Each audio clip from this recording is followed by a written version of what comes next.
In the guest room, Roland kicks off the conversation in this little gathering of big shots. Everyone here should feel privileged. Each person in this room is a key asset to Grey Castle, an irreplaceable part of its fleet of elites. In the coming decades, they'll be the ones standing beside Roland, helping to govern the kingdom. All this flattery is a bit too much for Barov, though, who suggests Roland tone it down a little. Roland, meanwhile, feels proud that he's running his state through democracy instead of the outdated feudal rights of the old nobility. To him, only democracy can make sure that capable individuals are the ones participating. That said, there's no guarantee that those capable individuals will always stay loyal to their roles. So, this is just the inaugural of Grey Castle's democratic journey. Everyone in this room will be the founding members of the new government. Their performance and accomplishments will be thoroughly evaluated each year. Whether they get promoted or stay where they are will depend on those evaluations. And Roland himself has taken on the responsibility of reviewing these officials annually. If anyone has questions or suggestions, Roland is all ears. But it seems no one has any issue with how things are going. So Roland moves on to assigning roles.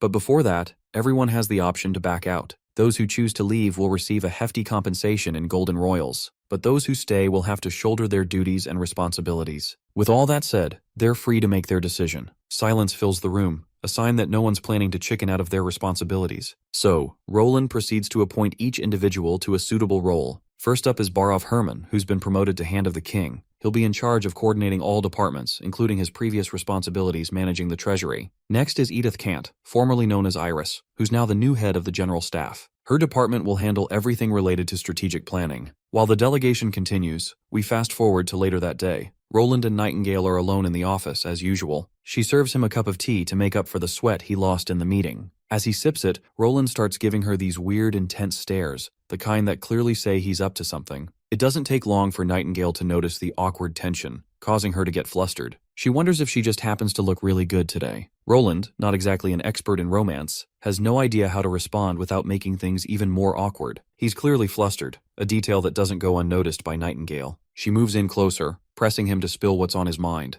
Then she fades away after teasing him a bit. That gets a smile out of Roland, seeing that Nightingale is just as cheeky as ever. Honestly, this interaction felt kind of pointless. We didn't really learn anything new. Cut to the wild snowfield. Flying through the blizzard are Maggie and Lightning. They're now less than 100 kilometers from the ruins of Tequila. Turns out, the girls are out scouting, trying to get a peek at what the devils are up to. As they get closer, they begin to hear these nasty, unsettling sounds. And when they finally get a look, they see devils and demonic beasts going at each other. Both of them are stunned. They've never seen anything like it. Now it all makes sense. That's probably why Neverwinter has been so quiet this year during the months of demons. Lightning notices something off. Demonic beasts are usually drawn to magical artifacts, so it's likely the Devil King brought one of those artifacts into this desolate land. Pretty rookie mistake in Lightning's opinion. Now all the demonic beasts are getting pulled in because of it. Still, she figures she might as well have a little fun down there. With a wave of her hand, she unleashes a crackling bolt of lightning that tears through the devils. After taking down a couple of them, she notices something very different. A devil with human features. Lightning can instantly feel this overwhelming presence pinning her in place. She wants to run,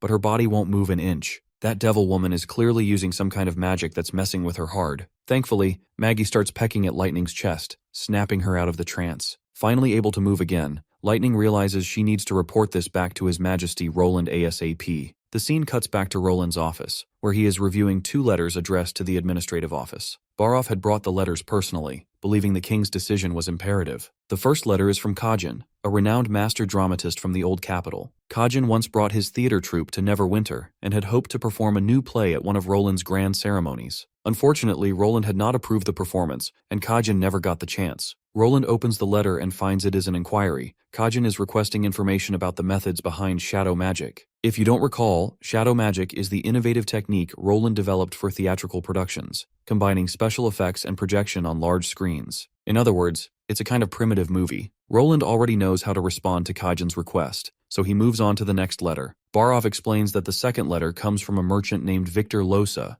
expressing interest in purchasing cotton. Roland immediately finds this odd. After all, Neverwinter is not a cotton producer. Barov reveals the interesting detail. This is a custom request intended to be fulfilled through Miss Leaf of the Witch Union. Sister Leaf's story has long been immortalized in the Witch Diaries comic series, so it's no surprise that foreign merchants are familiar with her. What catches Roland's attention is that Victor is the first merchant to specifically request cooperation with a witch. At that moment, Roland orders Barov to summon Victor to the castle. He wants a private audience. After a brief wait, Victor arrives and stands before Roland Wimbledon. Victor explains that he wants Miss Leaf to cultivate high-yield cotton seeds. With cotton of superior quality and lower cost, he plans to open a new clothing store. Using this advantage, he aims to promote affordable yet quality clothing throughout the kingdom. Since Miss Leaf has already demonstrated the ability to cultivate golden wheat yielding 3 times the average harvest, Victor believes she can similarly triple cotton yields. Cheaper raw materials will reduce clothing costs significantly. Moreover, this venture would save substantial upfront investment and generate over 2,000 jobs. Roland appreciates that Victor intends to manage everything himself,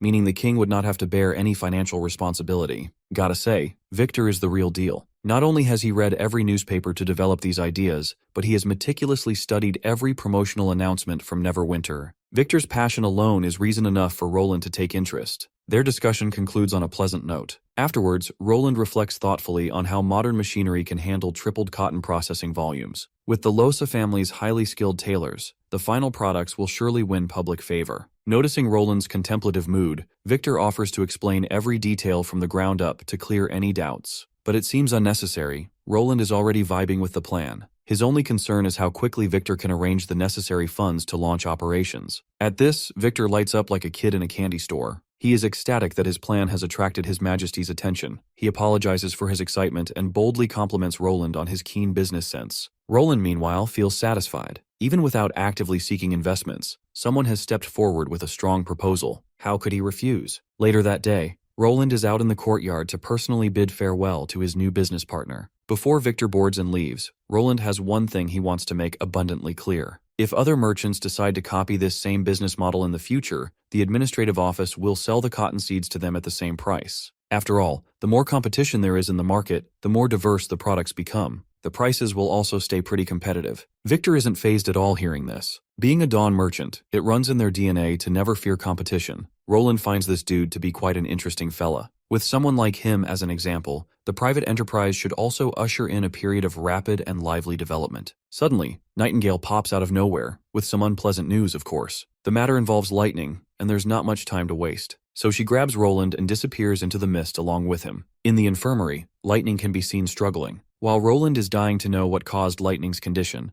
little Nana stands there quietly, unsure how to respond. Nightingale rushes to check Lightning's condition and notices that she has sustained an injury over her chest. The troubling part is that Nana failed to detect the injury. No matter how much magic she channels, the wound won't heal. It's as if her powers are useless against this wound. Of course, this news shocks Roland quite a lot. The likely situation is that Lightning was hurt by a high-level devil. To get a better grasp of what happened, he questions Maggie about it. He wants to know everything, from beginning to end. Maggie reveals the sighting of demonic beasts and devils fighting each other on the snowy plains. Then they both encountered a powerful evil that looked very similar to a human. As soon as they were spotted, Lightning froze. So Maggie pecked her on the chest to snap her out of it. If it weren't for that peck, Lightning would have stayed suspended in the air and eventually crashed into the enemies sooner or later. Roland then shouts for Nightingale to call Wendy, Lily, Agatha, and Nightfall. The wound that won't heal seems to be related to that high-tier devil. The only person who can explain this condition is Lightning herself. A while later, Agatha joins them too. They have also managed to wake Lightning from her unconsciousness. It turns out her body is perfectly fine. The reason she was knocked out was exhaustion from prolonged flight.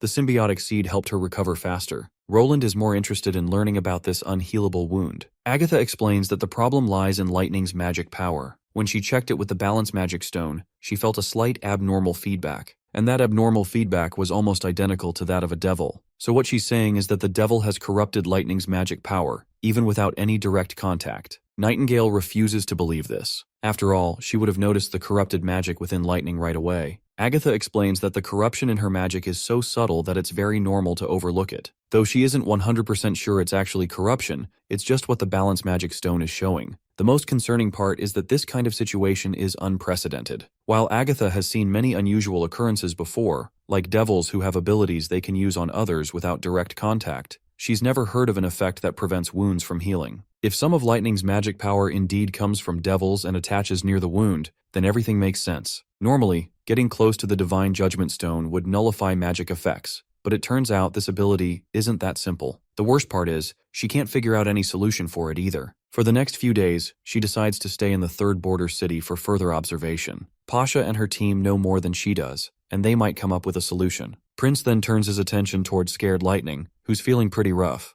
The girl starts to feel intimidated, thinking she's about to get scolded for diving into danger. But contrary to her expectations, Roland merely pats her on the head, assuring her to calm down. A few days later, they arrive at the third border city. There, Roland and the others meet Pasha. The lady has some good news about lightning. The girl is feeling much better now. Elena has been by her side these past few days. It almost made her forget about the encounter with the high-level devil. Wendy asks if Pasha found out what kind of ability is causing the wounds not to heal. Pasha reveals that the literature doesn't record anything like it. This must be a newly emerged ability of the devil. There are also many similar abilities, and their consequences are quite similar to rare special abilities. And these consequences are called curses. She then takes them into a library stacked with a plethora of books. She pulls one particular book off the dusty shelves and points to certain pages. The book elaborates on how wounds that don't heal themselves lose blood excessively. There were discoveries of abnormal magic in the patient's body. Pasha suspects these abilities might be of the same type, remaining in the target's body and causing damage as time passes. Conventional treatments are ineffective against this illness, and it's hard to eliminate it with external force. Pasha then reveals something very interesting. A witch named Samanja was cursed by one of the higher-tier devils too. In that crucial life-or-death situation, she slayed that devil thanks to her awakening. This is how she was able to free herself from the curse. So basically, if lightning is truly affected by a magic curse, then killing the opponent might be the only way to lift it. Though it's indeed very difficult. It may not be an easy thing to pull off, but our guy won't sit idly by, at least not until he tries. Before that, Roland wants to understand a few things. If that high-level devil can curse without contact, then what happens to ordinary people under devil's influence? Pasha warns that unhealed wounds pose a constant threat of worsening or even death. Roland then inquires if the Divine Stone of Judgment can counter the devil's influence. The answer is affirmative, but its effects are limited against high-tier devils like the Demon Slayer. Later, Lightning is shown crying in a basement, surrounded by Divine Stones of Judgment. She's devastated by her predicament and desperately wants to escape it. Meanwhile, in the southern Misty Forest, the Neverwinter Army prepares for drills. Everything is set, awaiting only orders. This time, Anna, the head of the engineering department, is in charge and everyone will report to her. They are about to test powerful new weapons developed by Roland and his wife. Anna steps forward, giving the immediate orders to initiate the test. The weapons are massive train-mounted artillery pieces. Iron Axe is awestruck and horrified by their terrifying, deformed appearance.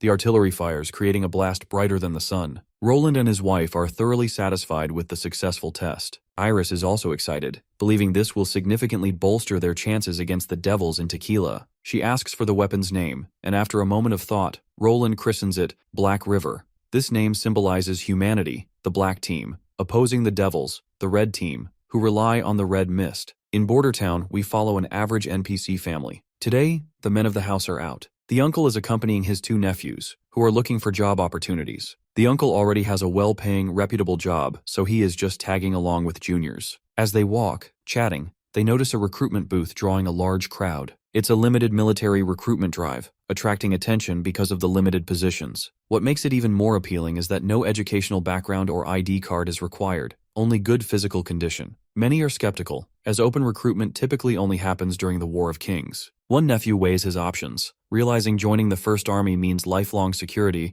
and even a post-mortem pension for his family. Eventually, he decides to join. His brother is hesitant, but their uncle's encouraging pep talk galvanizes him, and he too decides to enlist. The recruitment begins. Contestants who pass the basic criteria proceed to a booth for a test. The brothers are curious about what awaits them. The older one is confident it will be a physical fitness test. However, unpleasant noises from inside, sounds of distress and gagging terrify them. They dread the worst, fearing it's an endurance test involving torture. The test continues, with a 90% elimination rate. Literally, 9 out of 10 people are eliminated in each iteration. The eliminated individuals appear weak in their legs, despite not looking weak otherwise, which just only adds to their apprehension. Their turn soon arrives. Upon entering, they are greeted by the examiner, who doesn't introduce himself. He believes everyone present will eventually be eliminated. Even if they pass the assessment, it's only the first step out of many. Seeing how stringent the criteria are, the nephew starts thinking that maybe this new force will be a reserved, specialized one. Regardless, the only thing he cares about is the handsome pay.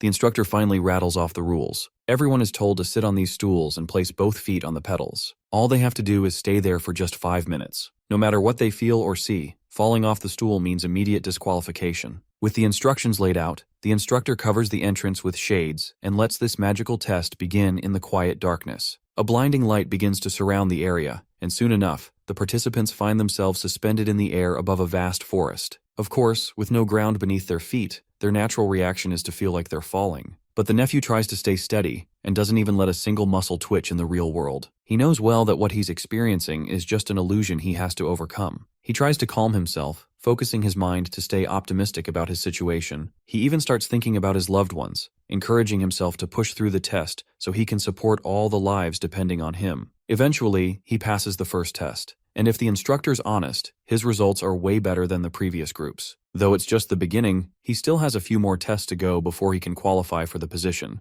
Meanwhile, Bro is feeling stiff from head to toe, which explains why those he saw before looked worse for wear. The sad part is, his brother got eliminated. He finally makes it to the next tent to take part in the next round. This time, the test seems to revolve around spinning, since there's a clear carousel in sight. This round got a 10 out of 10 baddie as an instructor. The rules for the second round are pretty similar to the last. Just sit tight and hold on till the end. With that, she presses the button, and the carousel starts spinning the participants. The speed is so fast that all he can see is a blur. He can feel gravity pulling him down, and the spinning pressure weighing on his head. When the test ends, the male instructor congratulates every participant who managed to pass the initial screening. They're told to wait a moment because there's something he wants to drill into every new recruit. Many people join the army for the high pay, but what keeps them motivated isn't just the fat paycheck. There's something way more valuable than money. Everyone will understand this when the time comes, and they'll realize how narrow-minded they were about the importance of their position. With those galvanizing words, the instructor leaves, as many potential candidates are waiting for their evaluation. The nephew didn't expect the instructor to be so welcoming and encouraging, especially compared to his initial behavior. He didn't even bother to introduce himself before. So the guy gathers courage to ask his senior's name. They deserve to know that much after passing the test. The sassy instructor snaps back sharply, introducing himself as Vanna. There's something very peculiar about him, in a good way though. Even the nephew can tell he's extraordinary. In one of the tents, all the candidates who passed the screening are standing before some high officials. Vade seems to be the one in charge of these candidates from here on out. He's quite intrigued to see so many potential knight candidates in front of him. The nephew overhears Vade talking about everyone here being knight candidates. It really gets the guy all contemplative and bewildered. The title of knight is a privilege only noble children get to enjoy, so it makes no sense for a commoner like him to be in such a coveted position. To make things even more complicated, in comes the princess herself. Seeing such a good-looking lowly has everyone blushing brightly. The nephew quickly pulls himself together, and so does everyone else. They all make sure to pay proper respect to the princess. The lady gives them permission to rise. She cuts to the chase, wanting to address every daunting question swirling in everyone's minds. Questions like why the army is making an exception to recruit non-official residents,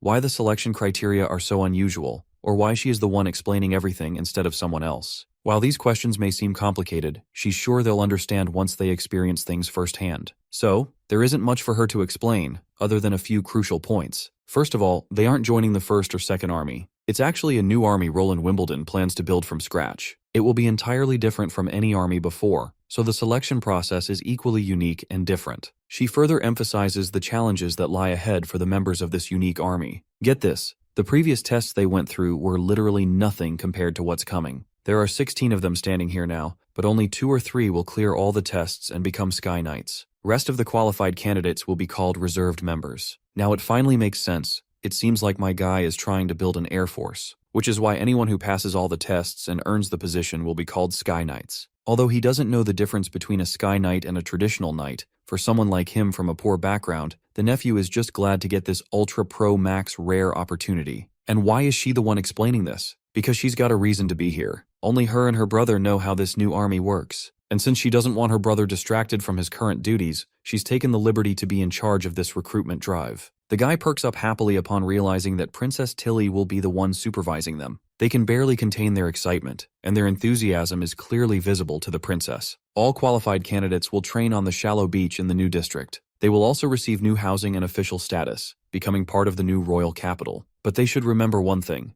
Even as reserve members, you are still part of the army. Their actions will be restricted, and quitting halfway will be considered desertion. Any disobedience to military orders will be severely punished too. Everyone acknowledges her orders, even if they're a little strict. If someone like her is supervising them, then they've got no reason to turn their backs. With that said, the only thing left is for everyone to swear allegiance to the King of Grey Castle. She turns around and leaves, leaving the rest in the capable hands of Wade. Wade pulls out the oath script and begins narrating the crucial lines for everyone to repeat. The whole day goes by and dawn starts to crack. Once the nephew is out and about after all the formalities, he doesn't find his brother Shangguo or his uncle anywhere, which likely means they've already gone back home, so he rushes back too. Upon entering the house, the first person he meets is his sister. She looks totally ecstatic because their uncle had already told her that her brother managed to land a job. Also, on a side note, he was supposed to bring her some tasty cake ingredients, but the poor guy completely forgot because of the euphoric lapse after finally landing the job. He begins describing the significance of his new job, especially that Princess Tilly will be supervising them. She even gave him something special. When he unwraps the cloth, he finds several books inside. The boy has no clue what these books are, so he asks his sister about them. Her name is Rachel, by the way. When she takes a look at the covers, she quickly figures out what the books are about. The book is called Principles of Flight and Operation Manual. The next scene takes us to Roland's office, where Tilly submits the fat stack of applications from those who were able to join. He slides a cup of tea over before asking about the recruitment drive's progress. Tilly is pleased to reveal that everything went smoothly, except for the fact that they got very limited talent. She selected 124 from the migrants and 73 from the official residents, making 200 candidates in total. She fears that these numbers are too few when it comes to going up against the devils. Roland acknowledges it but isn't dispirited,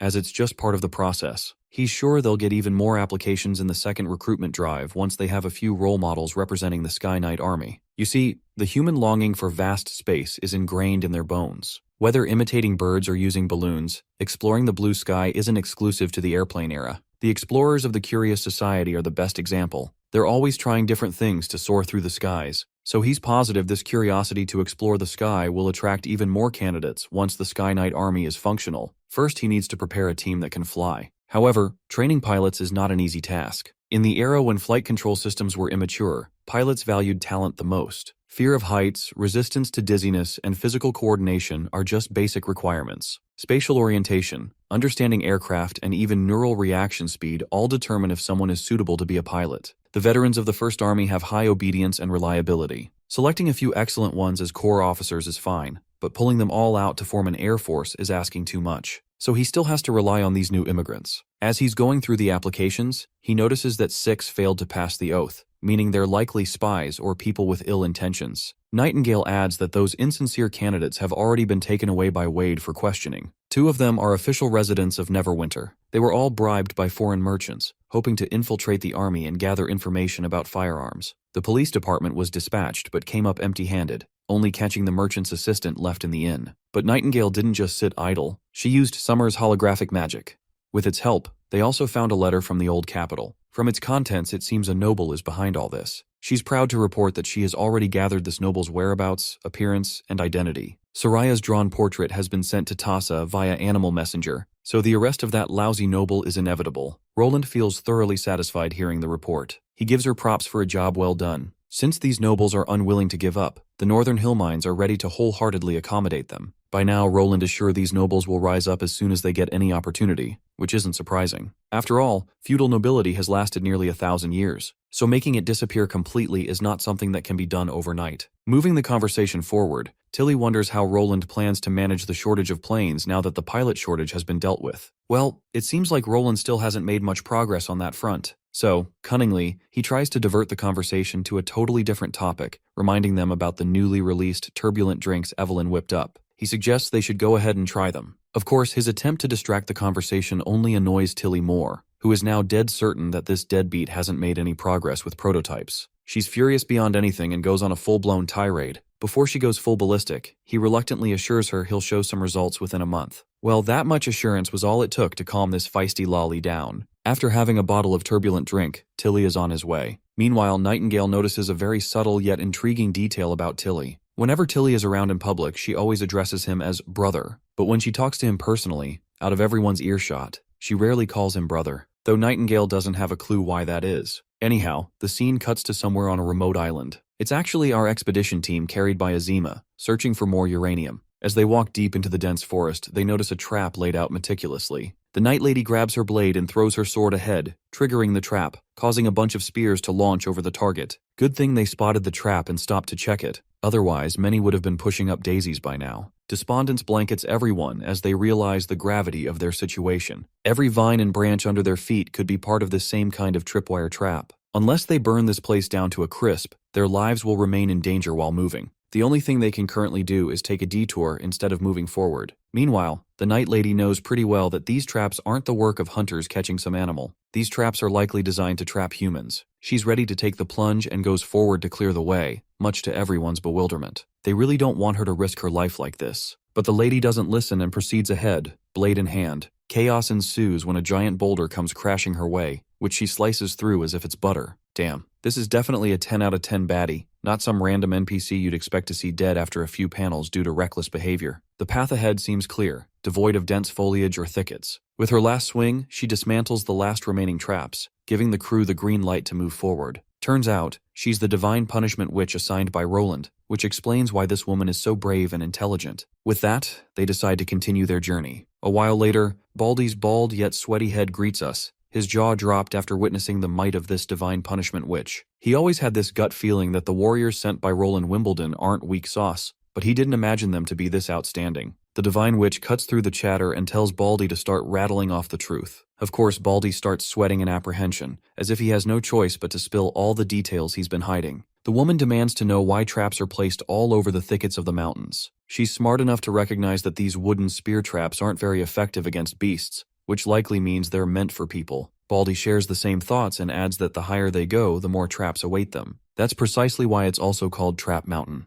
These traps were left by generations of lords solely intended to defend against the Wolfheart Kingdom. This comes as great news to everyone. Baldy further briefs them about this mountain range that stretches from the coast to the Old Holy City, serving as a natural border between two kingdoms. Since the King of Dawn's terrain is lower, it feels like it's trapped within a cage, which is how Cage Mountain got its notorious name. The main problem lies in the shape of the mountain. The mountain isn't very steep, making it easier to descend. That's why bandits, hunters, and refugees from neighboring countries often infiltrate the Kingdom of Dawn's territories via Cage Mountain. At first, they only scavenged resources in the mountains, but later on, they started stealing and robbing villages, causing panic among local residents. The Lord was also fed up with all the nonsense, so he came up with a permanent solution to combat the situation. Since the Lord didn't need the mountain's resources to sustain his people and economy, he sealed the mountain. After sealing it, the Lord planted fast-growing weeds and vines inside and set up lots of traps. This custom passed down through generations, earning Cage Mountain its name today. The night deepens, but the expedition team continues their trek. Azima reflects on the Cage Mountain situation, realizing that these guys not only blocked intruders, but also trapped themselves within the boundary. If it were Roland Wimbledon, he wouldn't have chosen to do this. That man likes to see the bigger picture and strives to achieve long-term gains. She snaps herself back to focus. She doesn't have to glaze over him. She's simply his employee, doing what she's told, so she better keep her focus on the task at hand. Seems like she's very close to her goal, figuratively and literally too. Her magic has detected the source of the sample she's holding,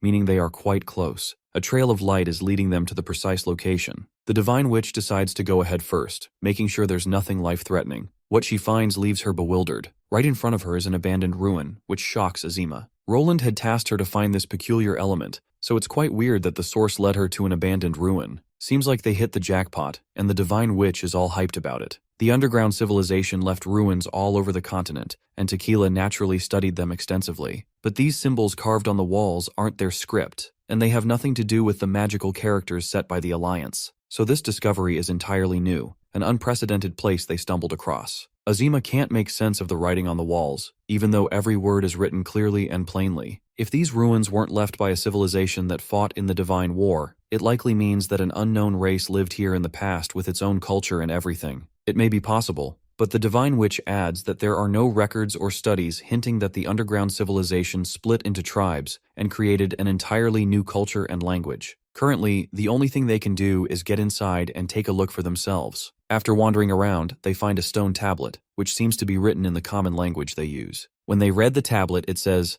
"Land of the Gods is cursed and prohibits entry if you don't want to die." Upon reading this, that baldy bastard is panicking out of his wits, assuming the worst-case scenario. The mention of a cursed temple grabs everyone's attention, and they're sure Baldy likely knows something about it. Baldy promptly begins his lore dump. There are rumors that over 100 years ago, when the local lord set traps to stop the Wolfheart people, the knights assigned to place traps one day got caught in heavy rain. They stumbled across a strange temple, which they thought to use as shelter. Even before Baldy reveals more, the Divine Witch knows the rest of the story. She knows they found treasures in the temple, and with the villagers driven by greed, they stole the treasures but were cursed by the gods in return. In the end, they met a tragic fate, one after another. Well, the reason she knows this story is because it's all bullshit. She can bet her life this rumor was made up by the Lord to keep all the riches for himself. As for the knights who found the treasures, they were used as evidence of the curse. But then Baldy adds another twist. Those knights supposedly cursed didn't die immediately. It took about 10 years for them all to die off. It's said they suffered extreme pain until their deaths. Even the skin on their faces peeled off, revealing rotten flesh underneath. To prevent bad luck from spreading, the Lord forbade anyone from approaching that area.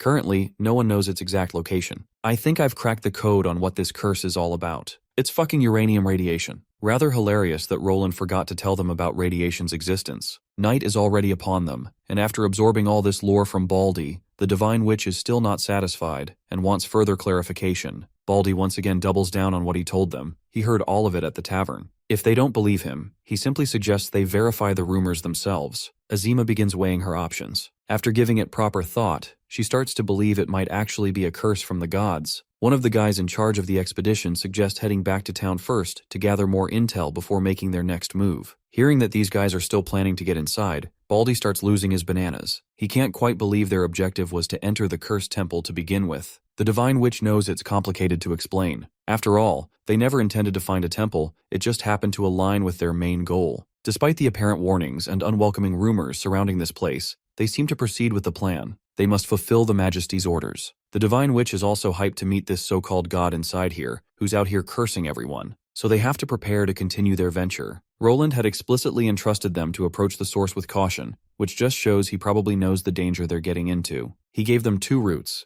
and they're supposed to pick only one based on their circumstances. First, if the source is out in the open, all they have to do is seal off the surrounding location and return to Neverwinter. The other option is if the source is inside underground mines or deeper caves, they must prepare for their own protection in advance. While this temple may not look like a mine, it's not that far off either. Just as they say this, someone throws a stack of leather jackets. Right away they start putting them on, though none of them have a clue how these heavy jackets are supposed to protect them. Not only the jackets, but they also have to wear these face masks to make sure they don't inhale contaminated air. Azima finds these suits kinda adorable. The guy in the suit suggests only 5 people go inside, while the rest stay here. Other than Azima and Miss Rosser, who are already tagging along, he invites 2 more people for this journey. Rosser, meanwhile, refuses to wear this goofy-ass suit. For a divine punishment warrior like herself, her resilience and ability to self-heal are off the charts, so some random poison isn't likely to take down a muscle mommy like her. Not to mention, the suit would limit her movements and restrain her senses, so she'd rather skip it than risk everything inside unknown territory with unknown dangers waiting for them. Also, they only have 5 sets of clothes, so it's better to keep one spare set outside for a rescuer to wear if needed.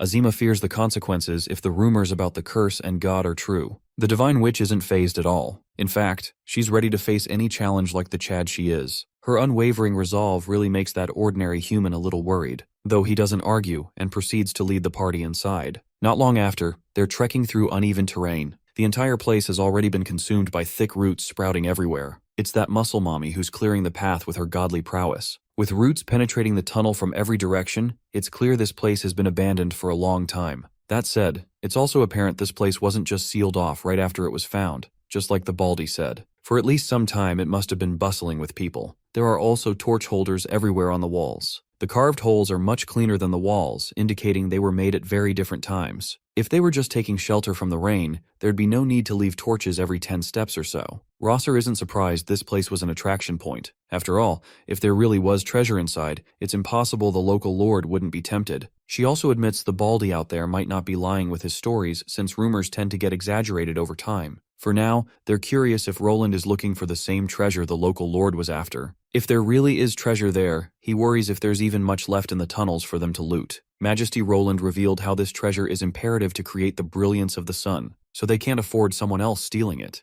Well, they'll only get answers to their questions if they venture further inside. After a short walk, they finally get closer to their target. There's that unusually dark path ahead, likely reinforced with magic. Rosser tosses a pebble into the dark, blocking the path, and as it turns out, the stone just goes right through. After that, she doesn't hesitate before entering this unknown place, much to Azima's shock. Seeing this nerve-wracking, chill-inducing black door, Azima freezes there, forebodingly. This ominous door sparks a profound realization within her, a kind of truth she'd been denying for years. Until now, she thought she was brave. But thinking about it, she's nowhere near as courageous as Rosser or the others who just went inside. That coward inside her is the one who forced her to stay on Sleeping Island and not join the Witch Union. But with her resolve renewed, she steels herself and proceeds to enter. Meanwhile, Rosser is already inside, looking around to make sense of things in the dark. This place is likely the bottom level of the ruins. It's not that big, maybe only 200 steps wide or less. The guy in the background is amazed to hear her thorough assessment of the place, even though it's pitch black out here. Well, after spending hundreds of years underground, it's natural she's adapted to the dark. The woman then asks Azima how much farther they have to go. Azima uses her powers to try to locate the source. The place begins to react to her powers, which clearly means they've arrived at their destination.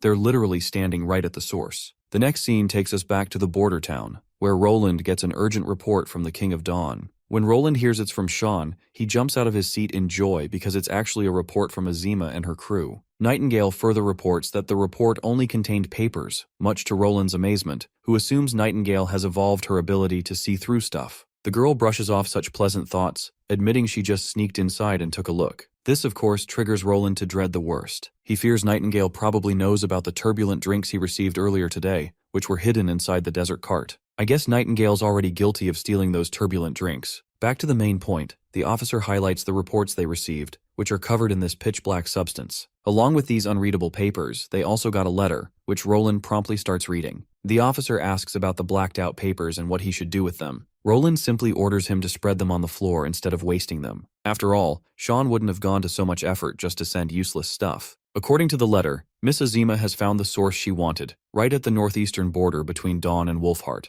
The locals call it Cage Mountain, but the source isn't in the mines. It's been found inside ancient ruins that seem very old. The fascinating part is the place doesn't belong to any underground civilization, nor is it remotely related to the Tequila fugitives. They had doubts it belonged to sea devils, but Azima's discovery disproved that guess. If anything, they're damn sure this is a relic left by a totally unknown tribe. Roland finds himself reflecting on this perilous development. After all, the existence of another unknown civilization was never mentioned by the Witch Alliance. If a foreign race actually existed in the past, it's unlikely it would have gone unnoticed by the Witch Alliance. So if the contents of the letter are correct, this means this civilization might have existed even before the underground civilization did. The key question is, why was this group so interested in uranium? The letter further mentions murals carved on the stone walls of the ruins' lower levels. The alien races we have seen in paintings don't match the particular race hinted at in these ruins. Miss Rosser and Sean believe this building was likely a place of execution. It's not only located above a source vein, but the builders also fired the ore into bricks used to pave walls and floors. Azima observed the same elements everywhere in the ruins. Even the murals used a lot of mineral materials. Around the lower level, they also found many cages and bones, which are depicted in the murals. They seem to imprison many enemies here, not just aliens, but also those resembling their own kind. Then they tortured them with uranium radiation, as if to please their god. Sean made sure to make rubbings of those murals as best as he could, and had them sent with a messenger from House Tokat to Neverwinter. Since they only have limited protective gear, the process of copying those murals onto paper has been slow. What Sean sent is just a part. Completing everything will take another month or two. Sean also expressed worries in his letter about Miss Rosser, since she entered without protective gear. All he can do is hope she isn't affected by the curse inside. The locals discovered this ruin earlier and caught a strange plague while looting it. Their greed led to their deaths, and so the place was dubbed the Temple of the Curse. Roland feels concerned after reading the letter, prompting Nightingale to assure him that even if the divine punishment witches are cursed, they can just swap bodies to fix everything, so there's no need to worry. Turns out he isn't worried about the divine punishment witches, but about Sean and Azima. According to the plan, they shouldn't stay in the mining area that long. You see, it doesn't matter if uranium is in raw form or enriched, the decay radiation is mainly alpha particles, which are hard to penetrate skin and harm the body. But that doesn't mean it's the same in the mining area. Considering these radioactive elements have existed for hundreds of millions of years, some have decayed into more dangerous elements. For example, with radon, the situation changes. Radon's half-life is only 3 days and it's a gas. It's easily inhaled, causing internal exposure, so shielding is necessary. The protective suits he prepared for the exploration team are designed for deep mining areas. The full-cover outerwear effectively isolates various toxic elements from uranium decay. Activated carbon masks can absorb radon and other toxic gases, as long as they don't stay in the mining area too long. But prolonged exposure to this toxic stuff can overwhelm the mask's absorption capacity, so there's a risk of people inside the mines inhaling toxic substances beyond safe levels. Seeing the urgency, Roland immediately calls for Honey and begins scribbling down the consequences of staying in that place. He wants this letter delivered to them as soon as possible. A while later, we see all those paintings sent by Sean spread out on the floor. Roland is trying to make sense of the murals, while Nightingale notices his no-nonsense attitude and asks why he's so tense. He draws her attention to the rubbings. The scenes in the rubbings feel familiar. Nightingale casually leans over to get a clearer look, causing her big hooters to sag below. This lady seems so numb-minded that she clearly misunderstands Roland's question. The only peculiar thing she notices in the rubbings is the amount of ink used compared to a normal painting. Roland can tell she's a lost cause when it comes to brainstorming. Without complicating things, he insists she get the map of the southernmost region, which she pulls out right away from her mist. Roland notices how the map perfectly matches the rubbings, a revelation that alarms him. Nightingale recalls that the southernmost region is where the Sand People live. Just as she mentions this, Roland spots something alarming in the rubbings. The rubbings clearly show a divine artifact there. I've got no clue what's going on, but let's hope to get clarity on what this divine artifact stuff is about. Before that, we cut to a chamber where a woman, or rather a witch, is being whipped to death. The man in authority arrives and stops the Inquisitors before the woman actually kicks the bucket without revealing anything worthwhile. The man personally confronts the damsel and insists she reveal the whereabouts of the Holy Scripture. The woman's name is Farina, and the man wants her to start parroting everything she knows. Let's cut this guy's crap and get to the point. He's just a random side character who happens to possess a few divine punishment soldiers, which he acquired after the fall of the church. With these soldiers, he planned to take over Duke Island, but most of his army has already been injured or died in battles. Now he wants this thing called the Holy Book left by the last pope, and he wants this witch to reveal its location. His name is Lorenzo, and the witch calls him a traitor. She fought his divine punishment warriors until she couldn't anymore but was captured in the end. However, she was able to chip away at the large number of soldiers this bastard had, so she throws a jab at him about how utterly weak he is right now. That's why he wants the Holy Book, to learn how to produce more divine punishment warriors and maintain his power. All her words crawl under this bastard's skin, who wastes no time bitch-slapping her and grabbing her by the throat in frustration. He threatens her to reveal the location of the book, but the lady's response remains the same. She doesn't know. Lorenzo is done insisting. He orders his men to amputate the limbs of the woman's friend and bring them to him. But this threat clearly fails to faze her. After all, she knows for the fact that her companions had already been killed.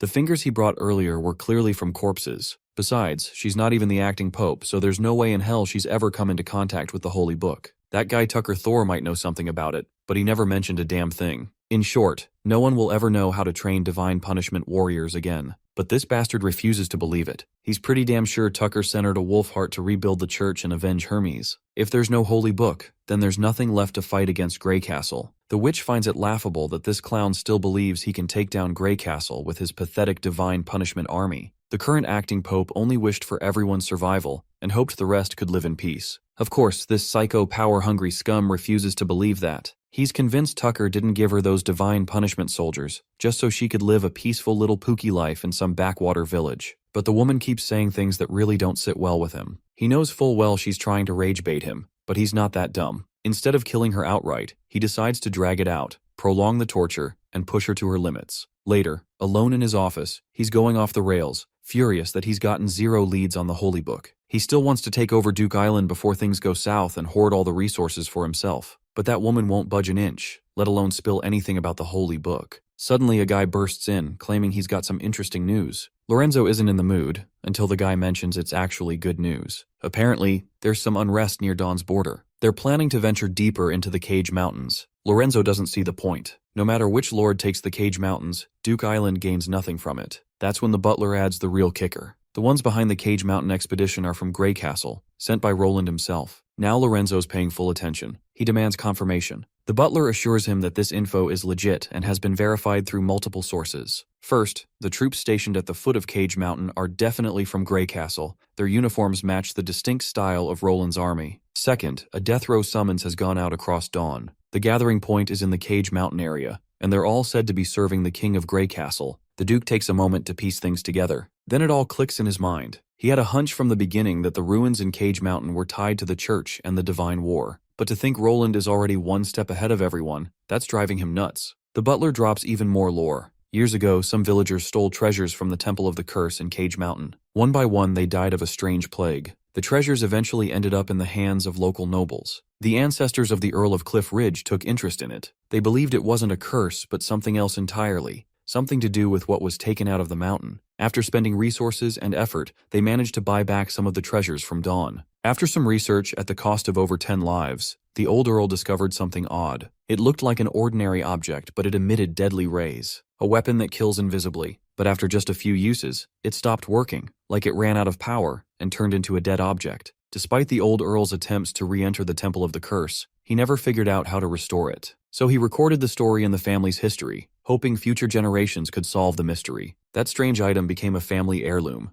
Over 100 years later, when Cliff Ridge was conquered by the church, it changed hands. That's when Lorenzo got his hands on it. He tried to tinker with it for quite some time but got nothing out of it. So he packed the treasure away in storage, planning to send it for centralized disposal in the Holy City. But after the crushing defeat at Cold Wind Ridge, the church's stronghold collapsed, and the seized supplies were left unattended. Lorenzo forgot about it until now. With the butler reminding him, Lorenzo gets fired up again. If he can unlock the secrets of that weapon, it would be the perfect alternative to divine punishment warriors. A weapon that kills silently, invisibly, without anyone knowing? That's a dream come true. He starts daydreaming of the glory that awaits. He invites the butler to the supply warehouse, wanting to confirm the relic is still there. After digging for a while, they finally find it, that uranium stone. As Lorenzo stares at it, it suddenly starts to glow, shining with an eerie green light. The Duke's eyes widen with excitement. The damn thing is reacting to his touch, even after lying dormant for over a century. He's on cloud 9, convinced he's cracked it. He entrusts the butler with a mission.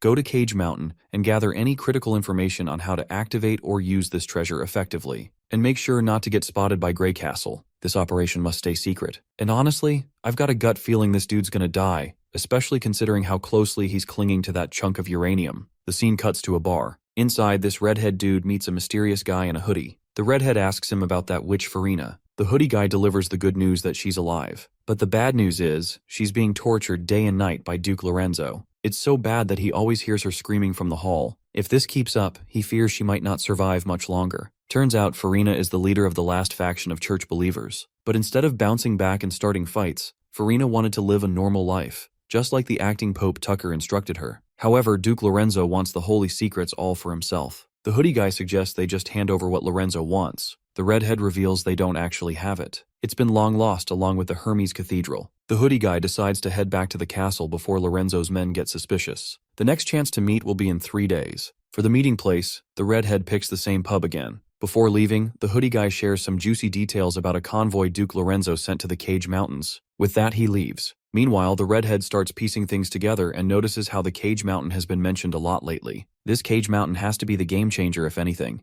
Acting Pope Tucker left this guy some papers before he jumped off the city wall. These papers contain stories about humans and devils, and the origin of the Divine Will battle. This shocking secret stuns everyone and helps him understand why Tucker evacuated Hermes. Lorenzo once collected supplies looted from Wolfheart, and the legendary Cage Mountain treasures were reported as a special acquisition. Whether it was transported to Hermes or not, he doesn't know much, but that's not important right now. What's crucial is whether the King of Grey Castle is also searching for it. The Wolfheart nobles might hesitate, but Roland won't. No one can withstand that terrifying army's assault. As long as he can use them to eliminate the traitors, this will give the redhead the chance to rescue Farina amid the chaos. Her cute face flashes before his eyes, making him go all pooky and swoon. We then cut to the third border city, where the Tequila witches are trying to piece things together. Even after combing through every record and book, they haven't found a single mention of what Roland gathered from the rubbing sent by Azima and Sean. They're all exhausted searching for clues, but have managed nothing. Roland suggests they take a break, but Pasha's curious mind won't rest until she finds the place. She's amazed by Roland's discoveries. They overturn the entire history of the Alliance. In fact, all recorded human history. Despite collecting so much info over the years, the Tequila witches now feel lost,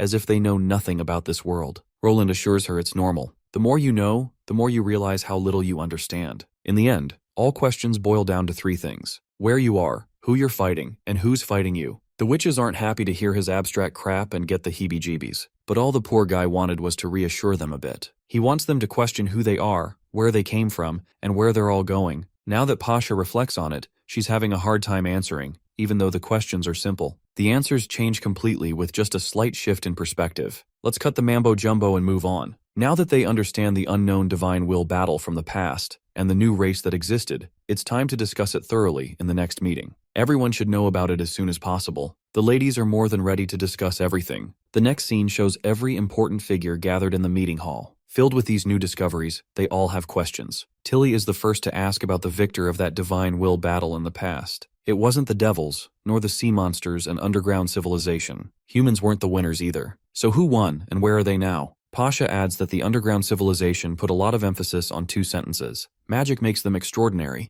and mastering magic is the ladder to Divine Will. Let's assume all participants in the Divine Will War could use magic. Perhaps the victor elevated magic to a new level, reaching beyond ordinary people's sight. Roland respects Pasha's opinion, but figures her assumption has a lot of loopholes. Still, he appreciates the input. Something is better than nothing. Normally you'd assume the stronger a civilization, the longer its traces last. Ancient people built houses with thatch and mud, which weathered to dust in 1,000 years. But the concrete buildings of Neverwinter, even after 1,000 years, still leave outlines. So a civilization capable of winning the Divine Will War vanishing after victory doesn't make sense. We only know of their existence from scattered ruins. If victory still can't reverse the fate of extinction, then it means a divine war is too deadly to engage in, enough to shake everyone's resolve and make them think twice before indulging in one. Iris then chimes in, since the murals date back at least 1,400 years, humanity's experience can't truly be called the first Divine Will War. So Roland decides to rename this old Divine Will War to avoid confusion. He temporarily calls it the War of the Lost. As for their current plans, he wants to proceed with exploring the Cage Mountain ruins.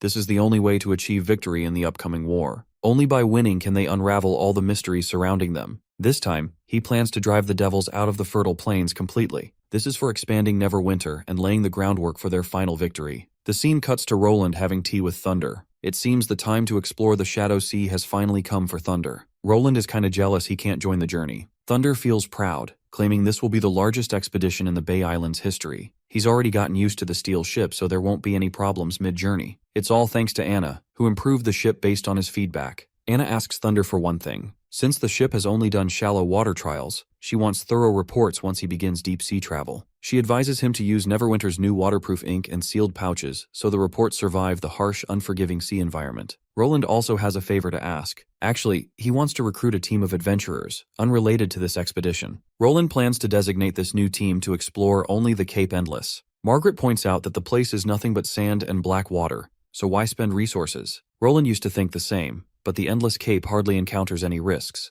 so no need for experienced experts. It's more about numbers than skills. Thunder points out there are many such people in the bay, but he isn't sure if they'll pass any selection criteria. Roland reveals there are no selection criteria. Anyone can be called an explorer as long as they discover a new artifact at the Endless Cape. For their discoveries, they'll be rewarded accordingly. Even just a piece of a relic counts, but it must come from the Endless Cape. With that sorted, Thunder asks the name of the steel ship now that it's passed sea trials. Roland names it Snowwind. Thunder already likes the name but thinks it sounds too cute for a ship that looks like a total beast. Roland believes the name perfectly blends harmony and gentleness, the kind that wisdom carries. More importantly, the name has an auspicious meaning, which will bring good luck to the voyage. The time for Thunder's voyage finally arrives. His crew includes that mermaid witch who's all teary-eyed after getting separated from her witch association friends, Lightning, Maggie, and Lorgar. The next scene takes us to Lorgar's father, who looks troubled. Turns out he just saw his daughter's poster plastered all over the city walls. He finds the whole showbiz scene humiliating and a stain on the Blazing Flame Clan's status. But contrary to his conflicting thoughts, the crowd's reaction surprises him. They're all fascinated to see Lorgar as the main star of the movie. Seems she's already got a lot of faithful fans who would die to watch her shows. The father is amazed that everyone appreciates Lorgar, rather than despising her because of her appearance. He's already started to see things the way Roland does. He lashes out at his son for thinking negatively about her situation, now that his perspective has changed. He angrily pushes his son to go buy tickets for the Shadow Magic show. The crowd is dense, with people from every corner of the city coming to join the fair. There seem to be multiple activities going on, including a running race.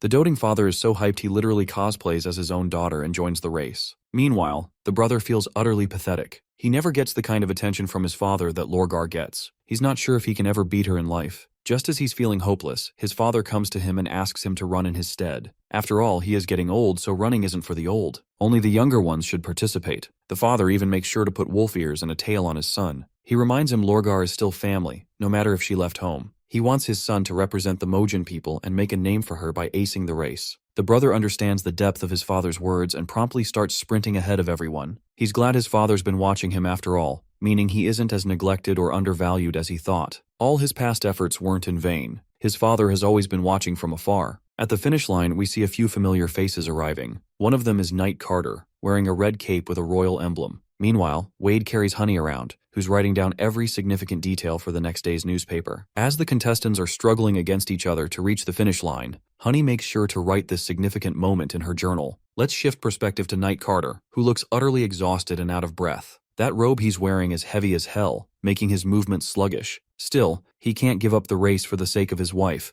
at least not now that the finish line is so close. Just as it seems within reach, they notice one contestant dashing like a damn bullet train. What's more striking is the beast cosplay this dude is rocking, as if imitating a wild beast will grant him strength and speed. It sounds ridiculous to Carter that a guy in a stupid outfit is overpowering them like this. And as expected, the brother of a famous star manages to take second place, putting poor Carter in third despite running fast in that heavy robe. By the way, Lorgar's brother's name is Rohan Fanhwa. Meanwhile, Roland announces the first place winner, Kai from Longsong District. Carter is bawling, realizing that this woman was so far ahead they didn't even see her cross the line. Barov thoroughly enjoyed the race. Even Ambassador Petrov had the time of his life. While Petrov enjoyed the race, he's sad only one participant got a commemorative badge. Barov thinks it's perfectly fair and normal.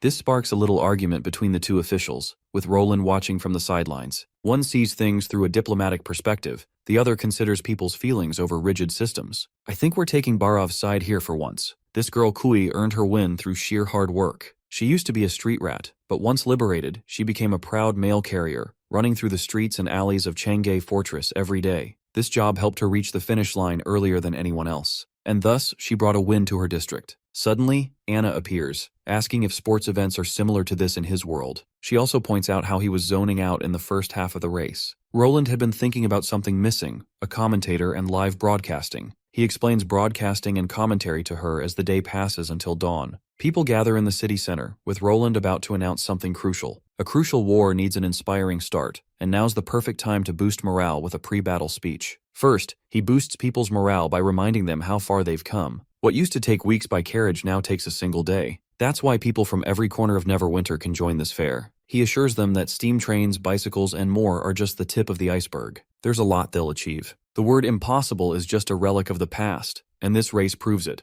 The crowd fires up, believing impossible doesn't exist so long Roland is around. It is then Roland slips in the day's main highlight, the war with the devils. He reminds them the war has reached a crucial moment. After today, the First Army will march to the fertile plains to launch a second attack on devils entrenched in the city of Tequila. These enemies are brutal and insatiable. Their minions turned prosperous human empires into blood-soaked wastelands. Innocents were slain in the tens of millions, enough to fill Neverwinter with bones. He believes they must fight before disaster strikes everyone. Neverwinter can now fight them on land, sea, and sky, until the devils are gone and no enemy can threaten humanity's pace. He's also grateful for the contributions of the Mojin people and those from the Bay and other kingdoms. This means everyone is setting aside prejudice and barriers, connecting further. He hopes this continues. To the devils, it doesn't matter your age, gender, or belief. They only care about total slaughter of mankind. So this isn't just Grey Castle's war, it's a war for all humanity. When fear grips anyone's heart or they want to retreat, they should think of today's miracle. As long as everyone holds faith, repels danger, victory is within reach. To emphasize how honorable it is to work hard and win, Roland calls the top contestants, one winner from every game. They will receive the honor they deserve. The audience erupts in applause. The doting father feels pumped up. He's so proud of his son he wants him to stand with the other 10 champions. He may not be the cream of the crop, but he fought for whatever he could get. For this the father is glad. This makes the son crack a smile, feeling happy to finally be recognized by his father. Later, Roland and his core members regroup in the strategy chamber to plan the next major offensive against the devils. Once everyone takes their seats, Roland officially declares, the war has truly begun. This looming threat is no longer just a military matter. He wants every manager from the kingdom's institutions and each department in the administrative hall to have a clear grasp of the war situation. Everyone must stay proactive and fulfill their roles accordingly. If they don't take the Tequila ruins, the red mist could engulf the entire continent, and at that point, nothing will be able to stop the devils. So, losing is simply not an option. With that clear, it's time for the general staff to present their strategy. Iris steps forward, drawing everyone's attention to a large map of the continent. This map has been updated under Roland's instructions, now clearly showing how little of the world is still under human control. He hopes this perspective will push ministers to look beyond short-term concerns and broaden their vision. That's likely one reason why Roland decided to revise it. First, they need to understand that this northern expedition isn't like anything they've faced before. The outcome won't be decided in one swift stroke. This will be a long, drawn-out war, and Iris wants that drilled into everyone's heads. Baldy Bravo raises a question. Does she have an estimated time frame for when this war might conclude? Iris explains that it depends entirely on the strength of the Devil's counterattacks. The general staff ran several simulations, with help from the Tequila witches, assuming the enemy attacks would match the scale of the Northern Hill battle. If things go well, in 3 months, Neverwinter's cannons could be pounding directly on the enemy's front lines. But the devils aren't fools. They won't keep repeating the same mistakes. Sooner or later, they'll realize the strategic importance of the railway lines. However, Iris is already preparing for that possibility. Since the situation is unpredictable, she urges the administrative hall to allocate resources for worst-case scenarios. The worst case? The war stretches from spring to winter. And then, during the months of demons, they'll still have to keep fighting. But as long as they don't retreat, the result will be a stalemate, and when the snow melts, the war will pick back up next year. That said, the chances of this exact scenario aren't high. After all, devils can't outbreed bullets. Barov decides to start stockpiling food reserves from neighboring territories. Golden number 2 seeds have been distributed throughout the kingdom, so unless something goes terribly wrong, this year's harvest should be solid. If they collect it all, it should meet the First Army's needs for at least a year. He also recommends adjusting the work of the chemical department to maximize production of gunpowder and explosives. Iris adds that simply destroying the devil's base isn't enough. Neverwinter must completely eliminate the enemy. This means before launching the final assault, they need to ensure every single route for the enemy to retreat is blocked, on the ground and in the skies. Only witches can ensure this, because of the threat the high-tier devils pose with their curses. There's a particular high-ranking devil among the enemy who can cast long-range spells, and Roland doesn't yet know how to counter it. He suspects it's similar to the church witch's black veil. If the First Army gets cursed, even victory would be a tragedy. So, to ensure the devils have nowhere to run, they must destroy the mist towers and cripple the enemy's war potential. That is the main purpose of this expedition. The operation is codenamed Torch, symbolizing both the light of hope to destroy the devils and the blazing flame that will illuminate the fertile plains. With all plans laid out, Roland expresses his hope that everyone will do their part to bolster Greycastle's strength in the war to come.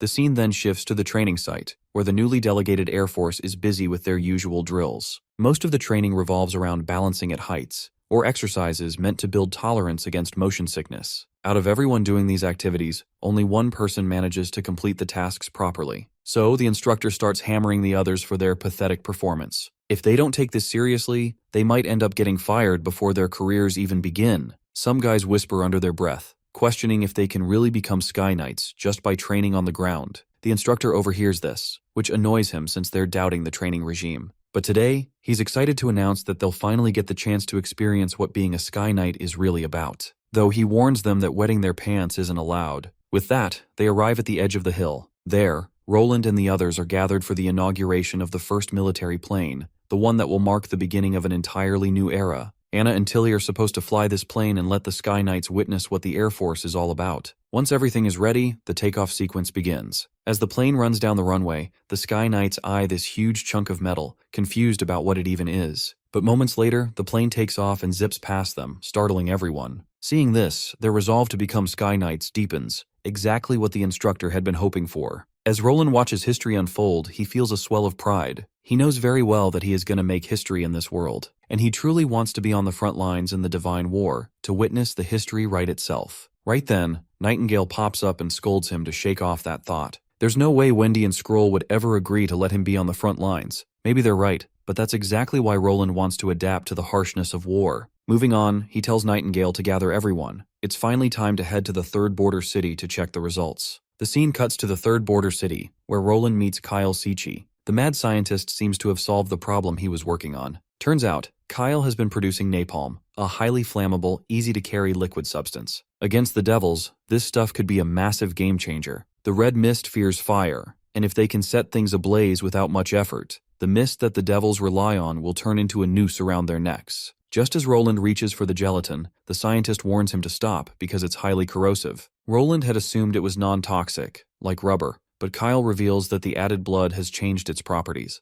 Of course, Kyle hadn't been casually experimenting with his blood. While cutting waste rubber strips, he accidentally sliced his finger, and some blood dripped straight into the contaminated sample that was in the process of coagulating. He may be crazy, but he wouldn't intentionally test things on himself. Roland worries that without blood, they might not be able to mass-produce napalm. But Kyle reassures him that animal blood works too, and he's already tested it. Though there's one catch, the blood has to be freshly drawn. Roland asks why it has to be blood specifically. That's when Pasha chimes in, adding her thoughts. She suspects it has something to do with the bugs themselves. If you're wondering how those alien bugs are connected to this, then remember, Roland has been farming them to extract that white, slimy mucus which helps produce rubber. And now, the same stuff is being used to create napalm. The bugs aren't under the demon's direct control for now, but their instincts remain. The urge to capture and store prey is still embedded within them, and fresh blood seems to be a trigger. Roland decides to proceed with testing the new weapons. But before that, Pasha wants to invite a special guest to witness it. Roland is shocked when he realizes who she's talking about. It's the devil they captured. The devil never refused food or water. In fact, he devoured everything given to him without question. Almost a week later, we're back at the third border city. Outside the main gate, Roland waits while the Tequila witches emerge from their caves after a long, long time. Celine feels the warm sunlight on her skin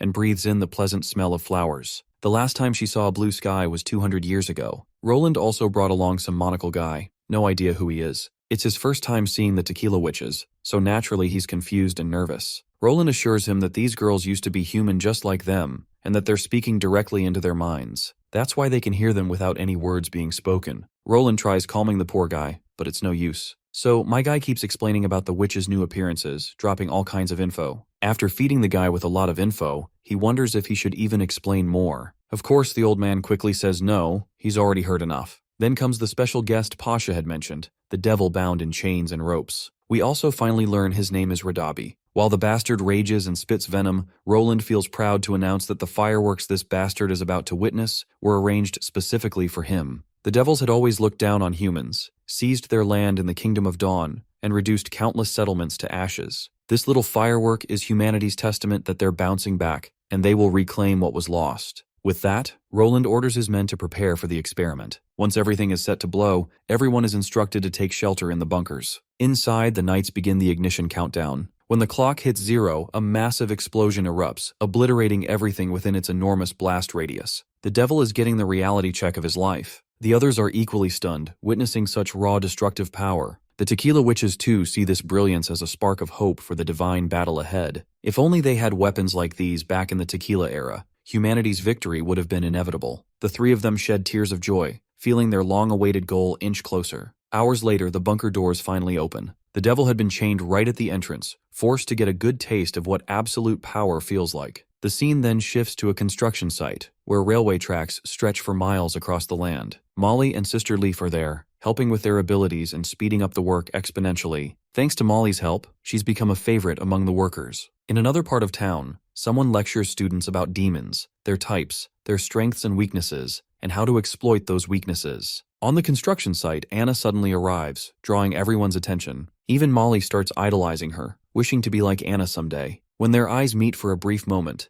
Anna gives her an encouraging gesture, making Molly feel important. Her heart practically swoons. Not long after, Molly hears familiar voices behind a stack of bricks. Turns out it's Andrea and the others slacking off mid-duty. Molly's furious, but Andrea tries to smooth talk her way out of it. But the angry girl doesn't budge, reminding them that if anyone finds out, it could ruin the image the sleeping spell had built. So, she decides to report them to Princess Tilly. Xavi argues she was only taking a short break after hauling all those bricks from the train. Andrea further cements this idea, insisting short breaks are important for the job. But before the argument can continue, chaos erupts. A site worker notices an alarm, an enemy has been spotted. Molly quickly climbs the bricks for a better view, but nothing is visible yet. Xavi thinks it must have been Sylvie or Lightning who spotted the enemy because no normal human could see from that distance. Molly instantly worries about Princess Anna, but Xavi reassures her that the princess already has reinforcements. Even if a high-speed devil is involved, they'd still have 10 to 15 minutes to prepare and hide. In emergencies like this, safety takes priority unless combat orders are given. Andrea quickly calls Sylvie for a report. Turns out, Sylvie didn't notice anything. It was Lightning who raised the alarm.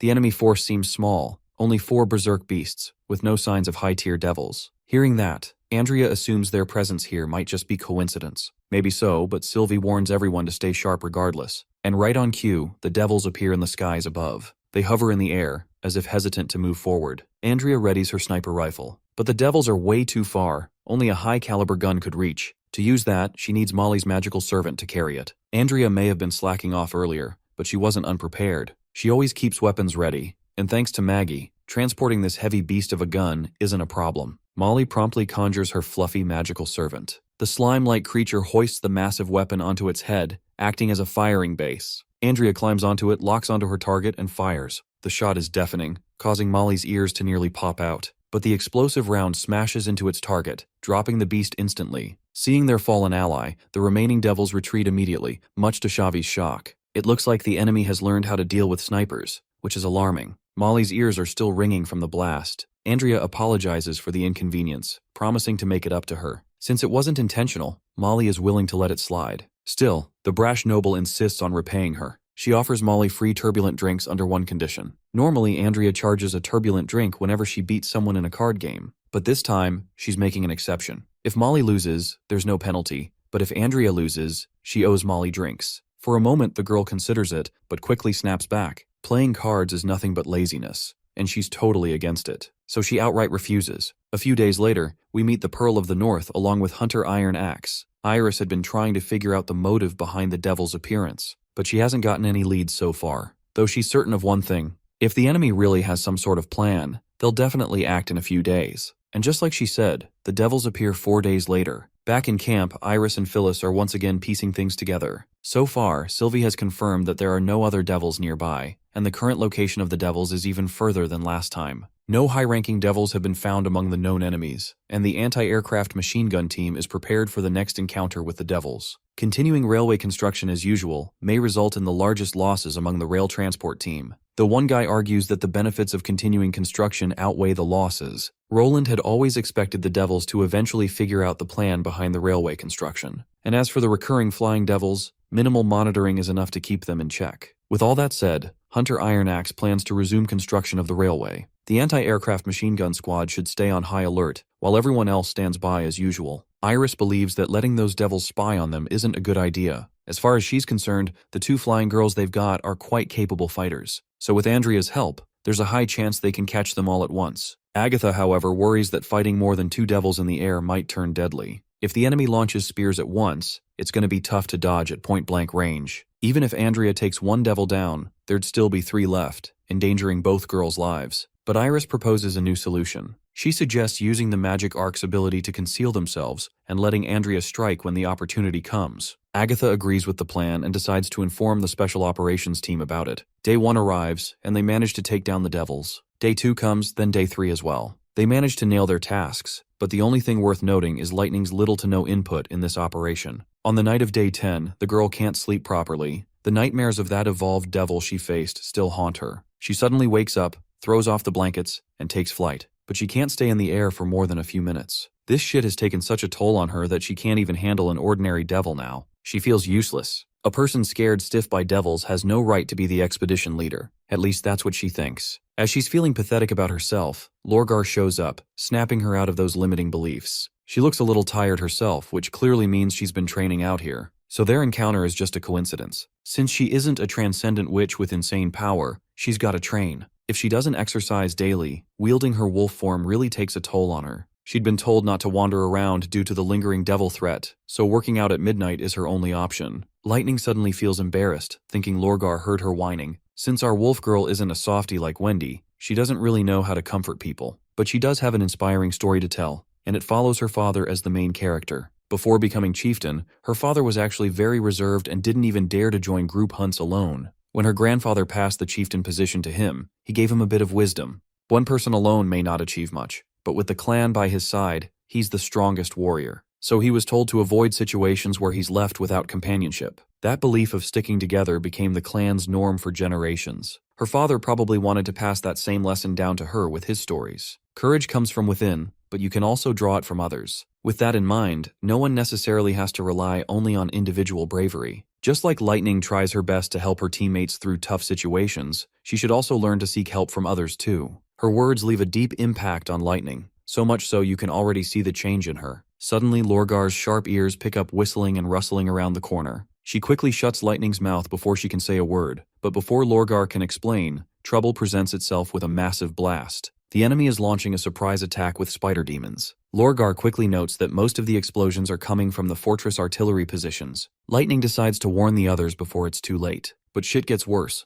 Lorgar's thigh gets pierced by a shard of concrete. Of course, Lightning feels responsible for this. But Lorgar says otherwise. Even if they hadn't run into each other, she would have been attacked regardless. Her bones are broken, and with blood pouring fast, there's a high chance she's hit a major artery. If the spider demons attack again, Lorgar would be a helpless target. She insists Lightning go back and contact the guy who runs the Black River. Black River is their train's name, by the way. There's no point in making an announcement. The explosions are already loud enough. It's time to prepare for a counterattack. If what she hears is correct, at least half of the enemy's attacks are aimed at the fortress cannons. And if the enemy succeeds, that'll cause massive damage. so she pushes Lightning to take flight and bring Black River. Without wasting a second, Lightning takes off and finds Maggie back at camp. Of course, Maggie's got a lot of questions about where she's been and what she was doing, but there's no time to explain. First, she's got to find Black River and take it there before devils ruin everything. Maggie insists on tagging along, but Lightning advises against it. Sylvie can't possibly manage the entire camp alone. They need as many scouts as possible keeping track of devil movements. She also tasks her with finding Nana and taking her to the end of the railway, since Lorgar is badly injured and needs immediate healing. Maggie is reluctant to let her friend go alone, but Lightning convinces her otherwise and flies off to find the man in question.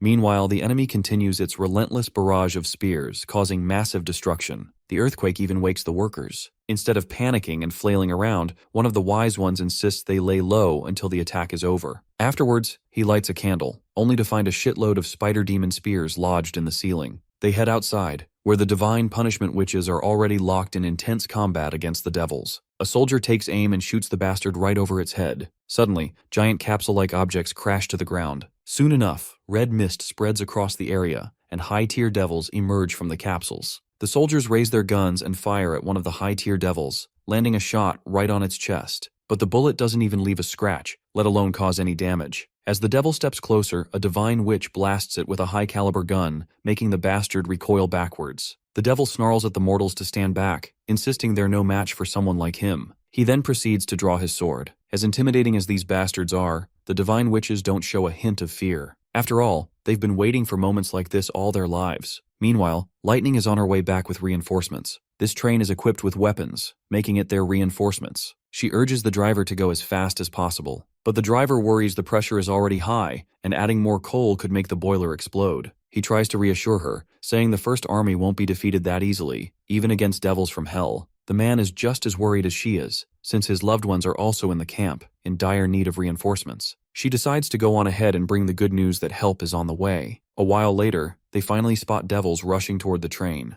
The train promptly opens fire, mowing down the devils. Somewhere in the camp, Princess Anna meets Hunter Ironaxe. The man looks devastated as he admits they've walked right into the enemy's trap. First, Anna asks the commander to drop the formalities, then tells him to brief her on the camp's situation. Sadly, the commander says things are grim. According to night reporting, over 200 are dead and nearly 700 wounded in the First Army from last night's raid. This is just a rough estimate, and it's subject to change since Miss Nana can't possibly tend to so many injuries at once. The numbers the knight just gave aren't reassuring at all. In fact, this might be the greatest loss Neverwinter has faced since the church battle. No wonder Hunter Ironaxe looks particularly downhearted. During the meeting, Anna suggests sending Maggie to support the front lines. With her there, the medical team could potentially save more people. She then addresses the elephant in the room. How the hell did the devil show up without anyone noticing? Sylvie fears the enemy might have exploited blind spots in her magic eye. Previously, the enemy only sent terror beasts just to test her scouting range, and she didn't realize it. It seems like ever since the Northern Hill battle, the devils have been aware of Sylvie's presence, something our party should have figured out too. The devils basically judged the approximate range of the magic eye through our party's defensive reactions. Afterwards, they sent their main forces to the farthest edge, launching a sneak attack during the night. But the knight argues that blaming themselves won't help.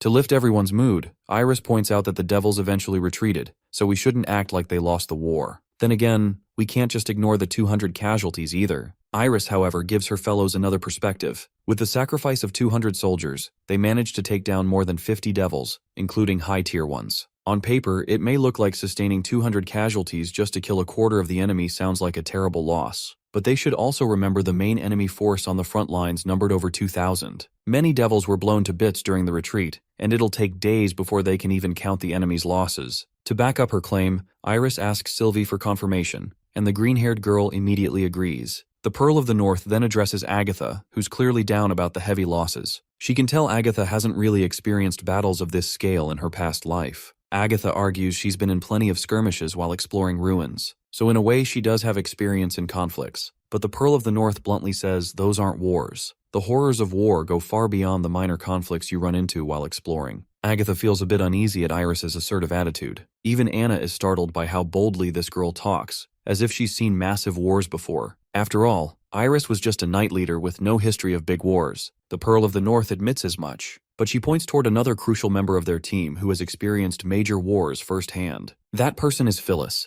Judging from how happy she looks, it's clear she believes the war ended in their favor. She's so lost in her pleasant thoughts she doesn't even realize everyone's talking about her. Confused, she wonders why everyone's staring, or if Princess Anna has a question for her. Seeing her so clueless, everyone bursts into open laughter. From her reaction, it's obvious they don't even need to ask the question they had in mind. In a nutshell, Iris points out that the devils suffered far greater losses and were forced to flee. Neverwinter still holds its territory with Tower 1 intact. She recalls what Roland once told her. Victory or defeat is often judged by whether the set goals were achieved. And it's clear that the devils are the ones who failed to achieve theirs. The reason for their defeat, according to Iris, is simple. They were too full of themselves. If Neverwinter's army had been a typical night order, then creating chaos, seizing artillery positions, and launching a large-scale assault would have worked in the enemy's favor. But the first army isn't your typical army. The devils only noticed the change in weapons and ignored the change in people, and that was their biggest mistake. Everyone in the room is surprised by Iris's cunning assessment. She goes on with more facts. From start to finish, the devils only sent a little over 50 devils. Executing a full attack strategy with such a small number is almost impossible. So, they split those 50 across 4 targets: the barracks, 2 trench lines, and the artillery post. The devil commander isn't dumb, so the reason behind this foolish strategy is obvious. He simply believed that sending 10 or so devils would be more than enough to wipe out these human bugs. That arrogance led to their downfall. Hearing this, Anna can't help but think of the worst.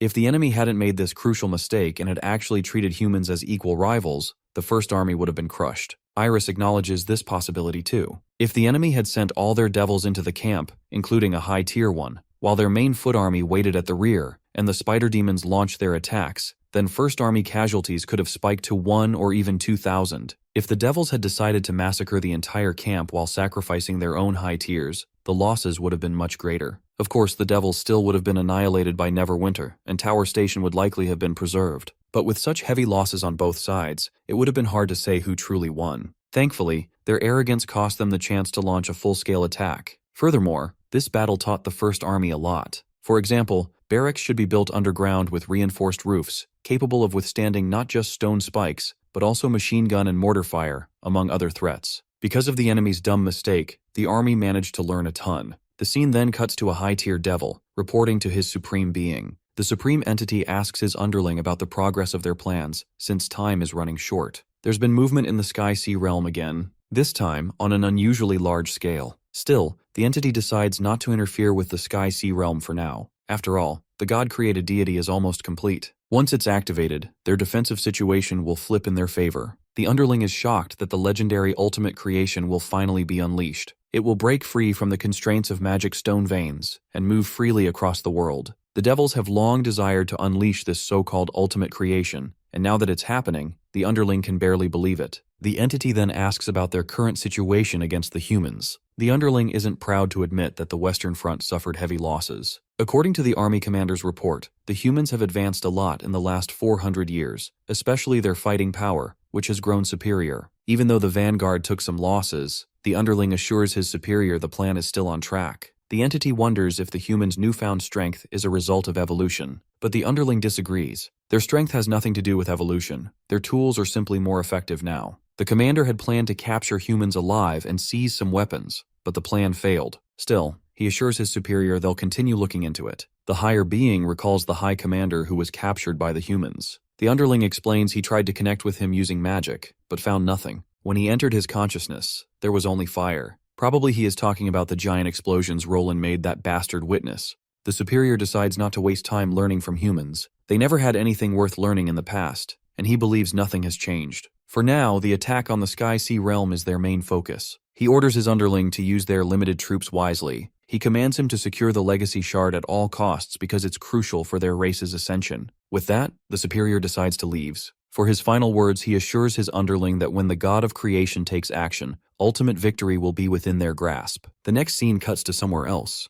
In one of the camps, a knight holds a captive. The man's name is Joe, and he claims to know the location of treasures, but he'll only reveal details if he gets to meet the commander. And when he says commander, he means the head of the Grey Castle forces, not some random noble. Otherwise, he won't say a damn thing, because no one else has the capacity to grasp what he's about to reveal. The knight finally introduces himself as Sean, chief guard to King Roland Wimbledon of Grey Castle and captain of the Grey Castle exploration team. Being the chief guard, he demands the man to spill everything he knows about the treasure. Joe starts parroting all the details, saying the treasure tied to the Cage Mountains is currently in the hands of Count Lorenzo of Duke Island. He hasn't seen it personally, but the real danger is that the church also knows about it. Some time ago, Lorenzo exaggerated the treasure's importance in his reports just to gain praise. In the past, many top officials knew about it, but later on it didn't attract much attention from Hermes' holy city. The treasure passed into Wolfheart over the last century, and was eventually discovered by Lorenzo. This all makes sense to Sean. Joe reveals that Lorenzo currently has a few divine punishment warriors. So aside from the King of Grey Castle, no one has the power to touch Duke Island.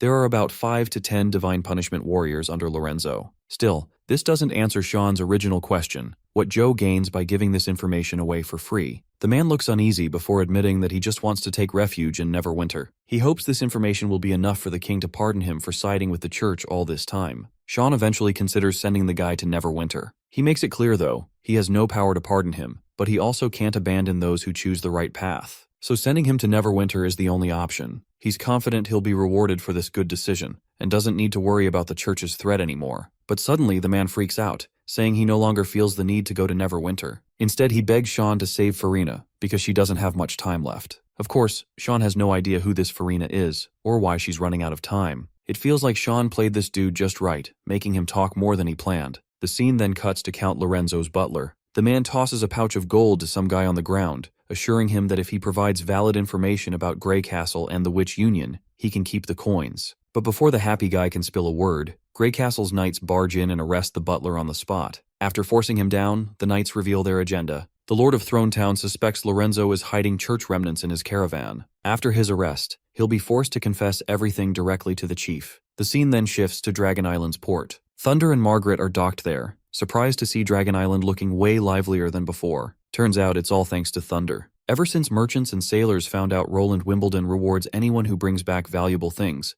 everyone's been flocking to take adventurous routes and explore uncharted lands. And the reason Thunder deserves credit is because he helped spread this news far and wide. Of course, the real credit goes to Roland Wimbledon. His decisions may seem unpredictable at times, but they're always on point. Thunder also thinks Margaret deserves credit. Without her managing the caravan for him, he couldn't have focused on one expedition after another. If he's being honest, outside of exploring, he doesn't have many strengths, and being a terrible father is one of them. He dumped all the responsibilities on her shoulders, and because of that, he feels he owes her a lot. But Margaret doesn't seem to mind, no matter how tiring it gets. I'd bet my life she has feelings for him, but of course she won't say it out loud. After some playful banter, a crew member reminds them the caravan is ready. With that, they decide to continue toward their next goal, uncharted lands, a new world. We then cut to Roland, who gets a phone call from Sister Leaf. She reports recent sabotage attacks on the tracks, but since they'd expected it, they managed to counter it. The impact on logistics isn't that big. Without spider demons, the enemy can only airdrop near the tracks and use brute force to shift them. They have to retreat before the Black River gets close. Roland is glad to hear the somewhat good news. He's especially pleased that the armored train is proving to be such an effective weapon in his arsenal. Speaking of devils, he asks if they've shown any signs of launching another large-scale attack. Sister Leaf assures him the critical points on the tracks are always under Sylvie's surveillance. They often use seagulls or the magic arc to scout the area without causing trouble. Roland warns her that the devils won't sit idle while humans threaten their hold on the fertile plains, so they need to stay alert and make sure nothing happens that could cause huge losses. After the call, Nightingale arrives with an important letter. It was sent from Dawnthorn Town and arrived just 10 minutes ago. What makes it interesting is that the church is apparently seeking help from Grey Castle. It seems like this help-seeking guy is Joe, and Sean helped deliver this message here, though Nightingale questions it, pointing out these guys are the same ones who abandoned orphans at the Sanctuary Monastery, so she doesn't feel like helping them. Well, according to the letter, the church has practically ceased to exist. Their last hope betrayed them. Now that Lorenzo's butler and stewards of Duke Island have confessed and the relic treasures have been located, sending someone to Wolfheart is only a matter of time. When he says treasures, he's talking about the mysterious church relic Lorenzo possesses. Roland is sure they're now one step closer to uncovering the mystery behind that cursed temple in the Cage Mountains. Turns out Farina is currently a prisoner of Lorenzo on the Duke Island. Roland wants both her and Joe brought in for a trial. Nightingale already expected him to say this, and she doesn't mind that he isn't punishing all the church remnants harshly. After all, she's hated the church her whole life. She admits she hated the church, and also hated the humans who hunted witches. But now that the church has fallen, her resentment has pretty much faded too. In truth, she never hated humans. She hated the nobles. Roland understands it. After all, when they first met, she literally had a knife in her hand. The both continue to goof around, and they continue for a while until both get into the mood for smooching. But they are quickly interrupted when a phone call rings. Nightingale vanishes and slips back to her couch, pretending like nothing ever happened. Still, Roland picks up the call. It's Barov speaking, saying that a special visitor from the old royal capital insists on meeting him. That guest turns out to be the drama master, Sir Cajun Fiss. Roland doesn't really feel like wasting time with this old man unless it's something important. But in the end, he does meet Sir Cajun. After their short meeting, Cajun and his lackey leave. Barov is surprised His Majesty turned down the idea of Cajun joining the Starflower troupe. The old man is convinced that if this prominent man joins, nothing could stop Starflower from becoming the kingdom's #1 troupe. Even without knowing a thing about shadow magic, just his presence alone would be enough to pull in the crowds. But Roland reminds him that things gained too easily are the least appreciated. He doesn't want to just hand Cajun a spot like that. If there's a tough assessment first, it'll leave a much stronger impression than simply saying yes to that man. He would eventually value the opportunity instead of taking it for granted. There's another problem too. If Cajun joins, the others will look like juniors in front of him, and that'll just put them under unnecessary pressure. Roland suddenly remembers Barov had a report to finish. Maybe the old man should stop worrying about others and start worrying about himself. Of course, the old coot leaves in a frenzy. Nightingale immediately pops back the moment Barov's gone, teasing Roland for pressuring that poor guy just to avoid an argument. The two start bantering again, but once more they're interrupted by a phone call. It's Barov, reporting that a workers' registration handler wants to meet a witch. The worker's name is Snaketooth from Longsong District. He was originally a street rat, and the witch he wants to meet is Paper, who works in the Witch Association. The scene then shifts to Hunter Iron Axe and a few soldiers paying respect to fallen comrades. After the remembrance ceremony, the soldiers scatter to their duties. One man climbs into the train. That man is the train's captain, the one who lost his son during the Devil's Raid. Lightning approaches the old man to offer her condolences, but he finds it amusing that a little girl is trying to comfort him. He invites her inside and she takes a seat. On the table, she notices his son's ID card. As he pours a hot drink, he asks why she's here, to which she claims she just happened to fly over and stop to watch for a while. The old man is relieved to realize that she hasn't lost any friends or family. As for his boy, his name was Robert, the third in the family. He died in the artillery fight. The captain said he was brave, and as a father he's proud. The funny thing is, Robert used to be the timid one when he worked in the mines. No matter how badly the foreman bullied him, he never fought back, just went home crying to his dad. The reason the old man doesn't seem sad about his son's death is because he knew this day would come sooner or later. All his sons were ready for it. They had this deep drive to fight for Neverwinter and protect it at all costs. Turns out,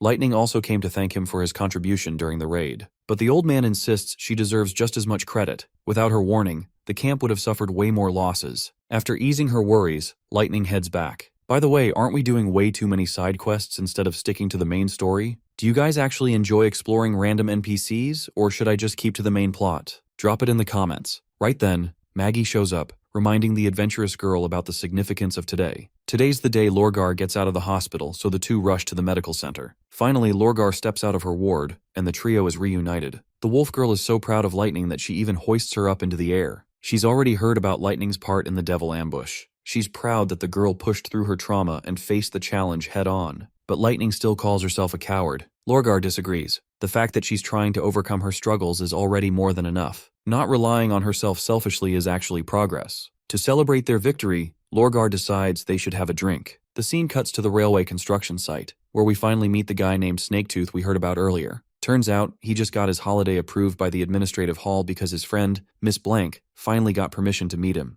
A little later, we cut to the train station. Out of the train comes Blank Paper, running straight toward him. The girl is over the moon to finally reunite with her friend after such a long time. As they stroll outside, Snaketooth explains how he ended up in Neverwinter, right after Roland Wimbledon reclaimed Longsong. He didn't come alone either. Tigerclaw came with him, both trying to start a better career. The girl then shares her side of the story, saying she tried searching for him everywhere. When she heard Darkhorn Alley had been demolished, she thought he had left the Western Realm entirely. She's upset that he never came looking for her after settling in Neverwinter, but Snaketooth had his own struggles. From the moment he arrived, life was rough. He and Tigerclaw worked day and night just to get by. They were so caught up in the grind that they barely had time to think of anything else. Turns out, the girl had a similar experience when she got to Neverwinter. She was constantly busy helping the construction team with cement setting, and on top of that, she assisted the chemical plant with all kinds of weird experiments. His Majesty had said her ability could speed up reactions and increase bond energy. She seriously got no clue how he even figured that stuff out. After all, according to books, the particles she vibrates are way smaller than sesame seeds. So how did Roland see them? She keeps rambling on about atoms and nerdy science stuff she read, while the love-struck boy just stares at her with soft eyes. Eventually, he gathers the courage to confess that he loves her. Turns out the girl likes him too,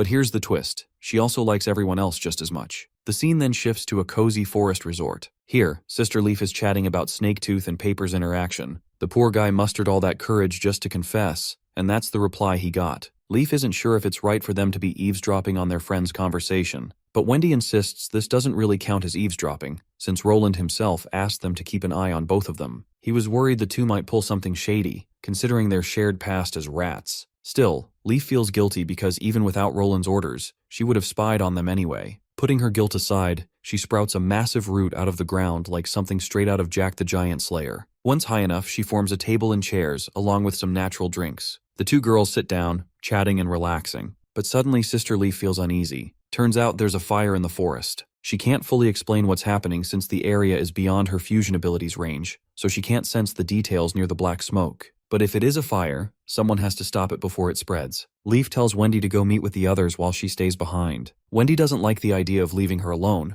but Leaf reassures her that nothing will happen. As soon as Wendy leaves, Leaf senses the trees trembling with fear. She immediately calls out to them, urging them to shift away from the spreading flames. The scene cuts again, this time to the Council of Senior Members. After heavy debate, the General Staff concludes that the fire is likely just a diversion. The Devils want to cut off Neverwinter's supply line, but they can't actually pull that off. From the Tequila ruins to the Northern Forest Terminal, the distance is over 500 kilometers, longer than the Plains Railway. That's way too far for the Devils to travel without burning through tons of red mist. So unless they establish an outpost nearby, reaching that area is impossible. Based on past encounters, around 500 men were enough to push the Devils back. And the forest terminal itself is basically a fortress, well-defended, permanent, and tough to breach. Roland had already planned for this scenario long ago. He knew the enemy would eventually set the forest on fire. In that case, Leaf's role would be to create a safe fire break, keeping the flames away from the station. That fire break would also double as an open killing ground,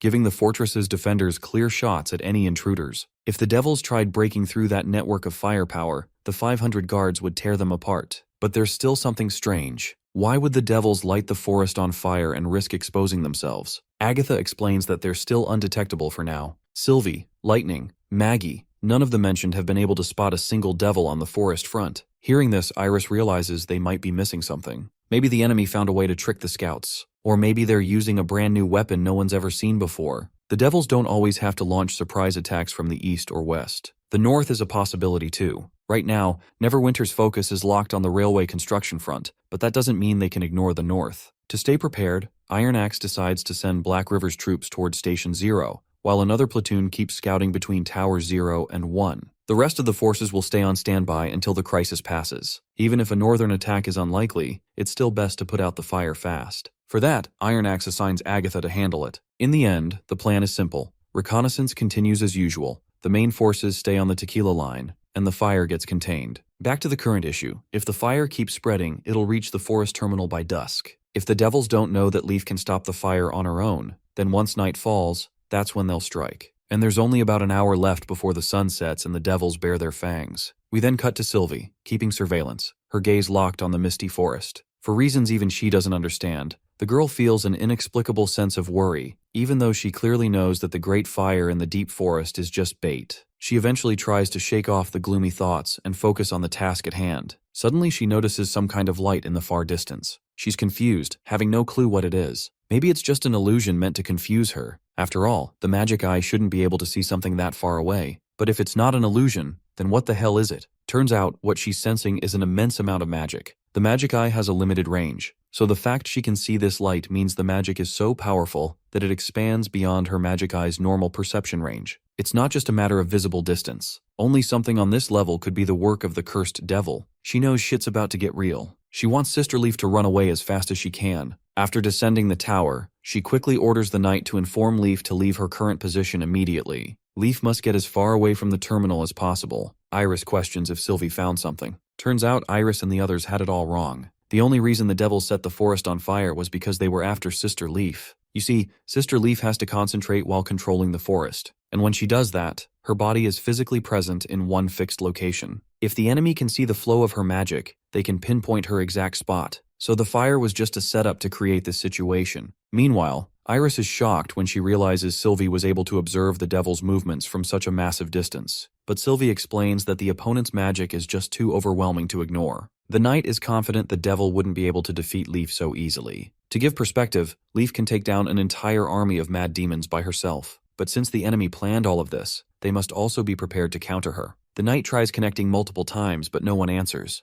Iris knows the urgency of the situation, so she immediately orders the terminal station to notify Sister Leaf through the first unit. She also commands reinforcements to be prepared at once. We then cut to the girl in question, who has just managed to extinguish the fire after one exhausting day. Even then, there's still a lot of work left. Right then, the high-tier devil arrives, blasting Leaf with such force that she coughs up blood on the ground. That devilish woman, which is a male by the way, walks up to her, igniting magic in his hands. Just as he's about to tear Leaf's face apart, Ash intervenes to save the day. Leaf is surprised to see Ash here, since she was supposed to return to Neverwinter with Princess Tilly. But Ash had a gut feeling something was off, so she chose to stay behind, and her hunch was spot on. As usual, Ash is fired up, ready to face this so-called Demon Slayer, a high-tier devil. By the way, Demon Slayers are also known as Magic Slayers. They can corrupt your magic, same as what happened to Lightning. Anyway, Leaf warns her that this one is far stronger than the high-level devils they've fought before. Of course, that only excites Ash even more. She's confident she can hold the line until reinforcements arrive.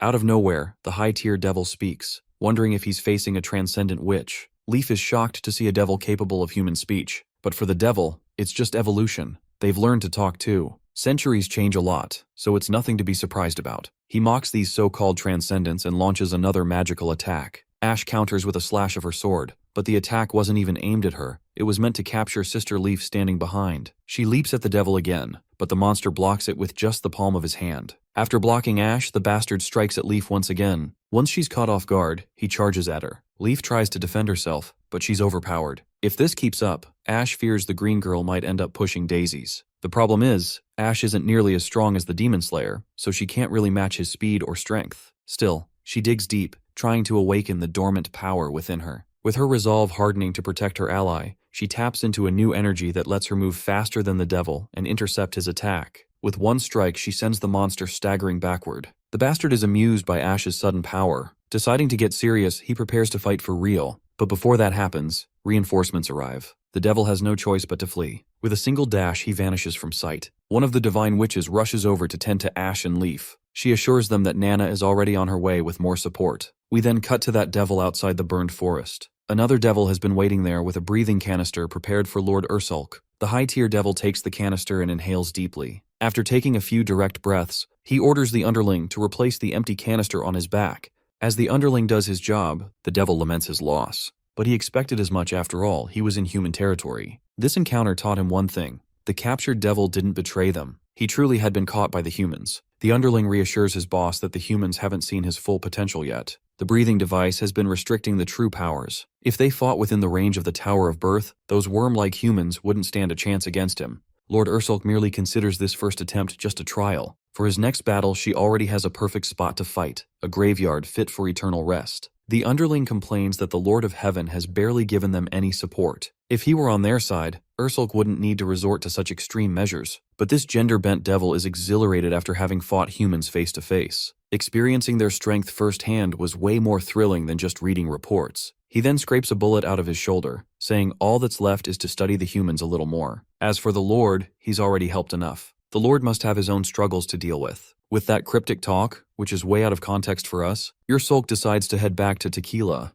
As far as he's concerned, the bait has already been set. Now all the devils need to do is wait. Around 2 days later, we see Ash reporting everything to Roland Wimbledon. When the fire was extinguished, lightning scoured about 100 kilometers north and found traces left by the enemy. Based on the analysis at the scene, it was most likely caused by the spider demon passing through the forest. There weren't many of them, at least 3 or 4. Nightingale had planted the seed of symbiosis inside Sister Leaf's body, and even though she's still unconscious, her condition as a symbiote shows she isn't in much pain. This means Leaf's exhaustion is more mental than actual damage. He had already been told about her condition, so he guesses there isn't much to worry about. Still, Roland looks shaken after learning the devils are capable of human speech. Even Cabra Dabi, a high-level devil they captured alive, couldn't do that. Without forming a mental link with that thing, even basic communication was impossible. Roland also reflects on the devil's words, about how centuries can change so much, and how humans act like they're stuck in yesterday. Then there's the rumor that before the First Divine Will War, humans were actually the ones who taught devils the great knowledge. For some reason, Roland feels the devil carried a sense of pride when speaking of centuries,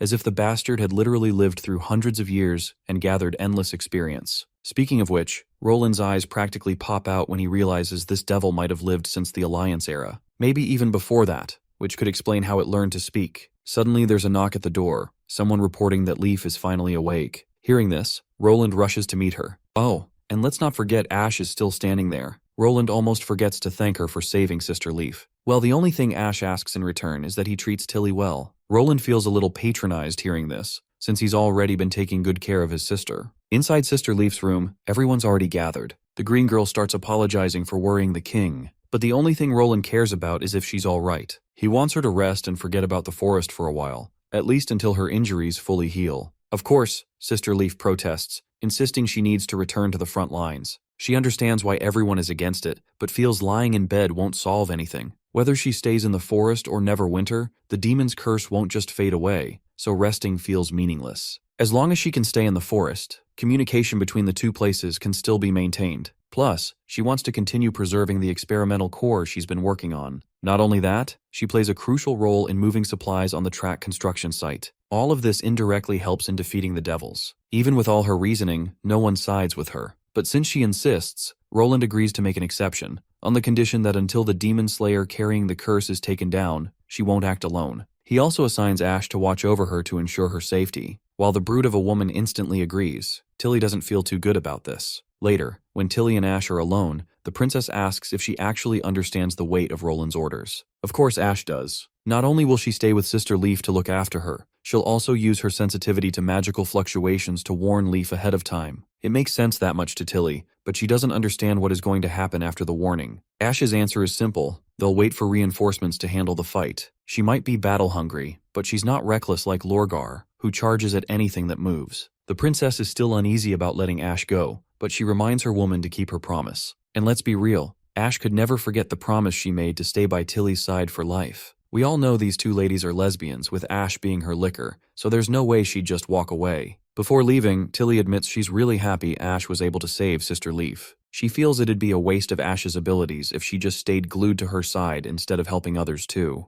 The two lesbians keep up their banter and jokes. Tilly hopes to join Ash on the battlefield someday, and she's sure that time isn't far off. Turns out Roland is working on a self-sufficient plane design with its own engine. If successful, they won't have to rely on Wendy's abilities to fly anymore. Before mass production, Roland's building a special model just for his sister, which is said to fly higher and faster than even the fiercest beast. Ash feels really happy for Tilly, though deep down she knows Tilly still won't get to fight. After all, Ash promised Roland she'd never let Tilly step onto the battlefield. She doesn't say it out loud to kill the mood, and instead promises she'll be there to watch the day of the first test flight. With that, Tilly heads off for a shower, while Ash teases her for not inviting her in. Flustered, Tilly slams the door in her face. I don't know about you guys, but have you considered the possibility that Ash might actually be a woman with a dick? For reference, she's the only woman in the series who wears pants, and she's got a zipper too. Anyhow, as Ash sits down on her couch, she reflects on the newfound abilities she was able to tap into while fighting the devil. It felt like she had stepped into an entirely new realm, where her vision, movements, and reactions seemed to rise above the surrounding world,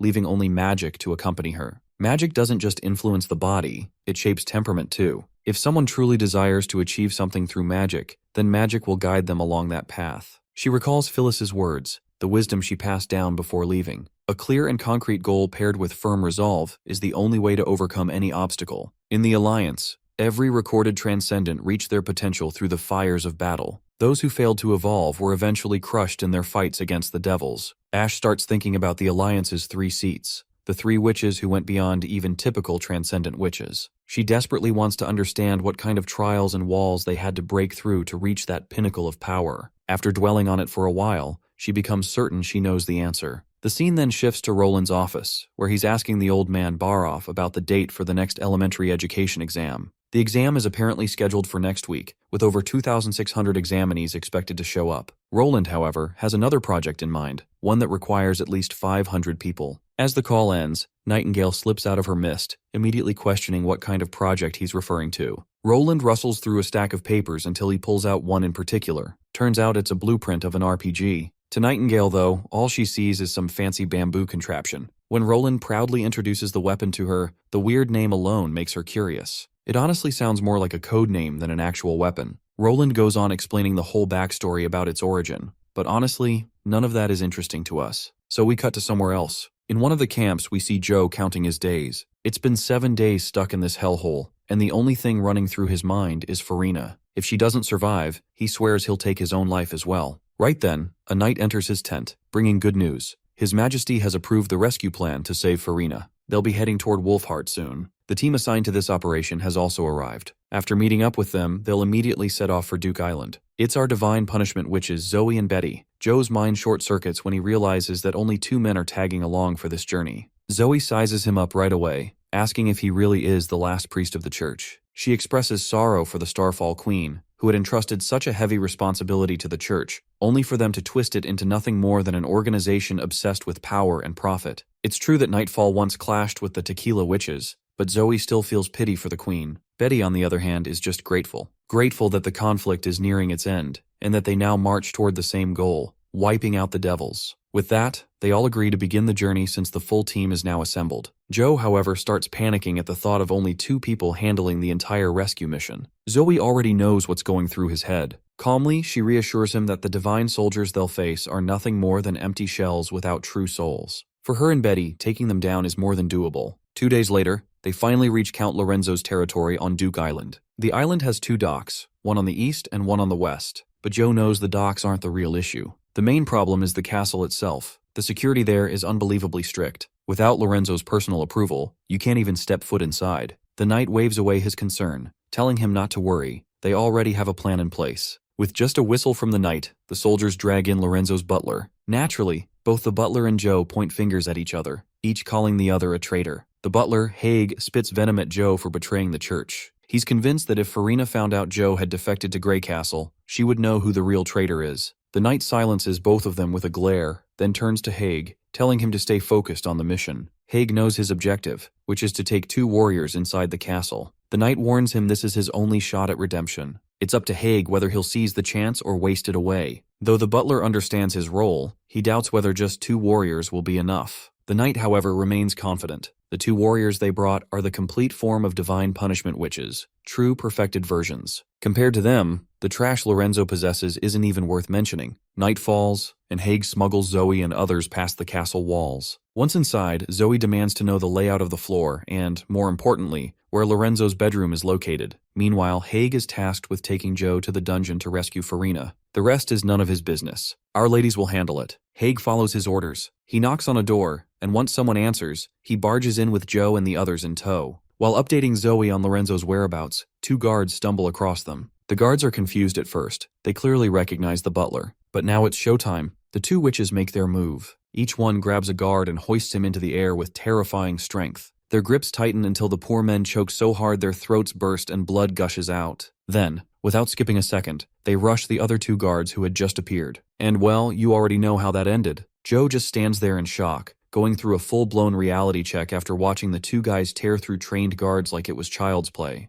Zoe snaps him out of it, reminding him to stick to the plan. While Zoe and Betty head upstairs toward Lorenzo's bedroom, Joe is tasked with rescuing Farina. Reaching the bedroom, Zoe doesn't bother with subtlety. She kicks the door down and storms in. On the bed lies a thick-thighed woman who immediately starts screaming at the sight of the 2 witches. Ignoring her, they quickly scan the room, looking for Lorenzo. Sensing something off, they blast through a suspicious wall. Behind it is another chamber, Lorenzo's hideout, where he's surrounded by his so-called divine punishment soldiers. Zoe launches herself into the air, using Betty's boost to climb even higher. Grabbing hold of the chandelier, she farms some extra aura while raining down bullets in a storm of gunfire, slaughtering that bastard Lorenzo. Betty applauds her fellow for coming up with such unique ideas for aura farming. Moving on, Betty blows this horn-like thing, taking the divine soldiers under her control. Turns out these guys are going to be used as disposable bodies for the Tequila witches, which is precisely why she didn't bother disposing of them. Meanwhile, a few guards come running toward the intruder. This time, Betty doesn't even have to get her hands dirty. She simply commands her divine soldiers to slaughter those fools. Cutting to Grand Duke Island's dungeon, Joe finally finds the girl he had been searching for, but her body is whipped and beaten to the point of being covered in bruises. The lover is in utter dismay, seeing his woman defiled like this. He's so stunned that he even forgets to help the soldier release her. Later, they start tending to her severe injuries. When she opens her eyes, she can't believe she has finally been released from the nightmare. For a moment, she even thinks she's just dreaming. The 2 lovers shed tears of compassion after finally reuniting, having gone through all the hardships. The woman apologizes for not being able to carry on the church's legacy, but since he already got the woman he wanted, the guy doesn't give a flying fuck about the church. He tells her she shouldn't blame herself either, because none of this was her fault. Eventually, the two spend what little time they have basking in the warmth of their love. The next day they both wake up in a room. The girl seems to have recovered somewhat from her injuries, but she has no recollection of what happened the previous night.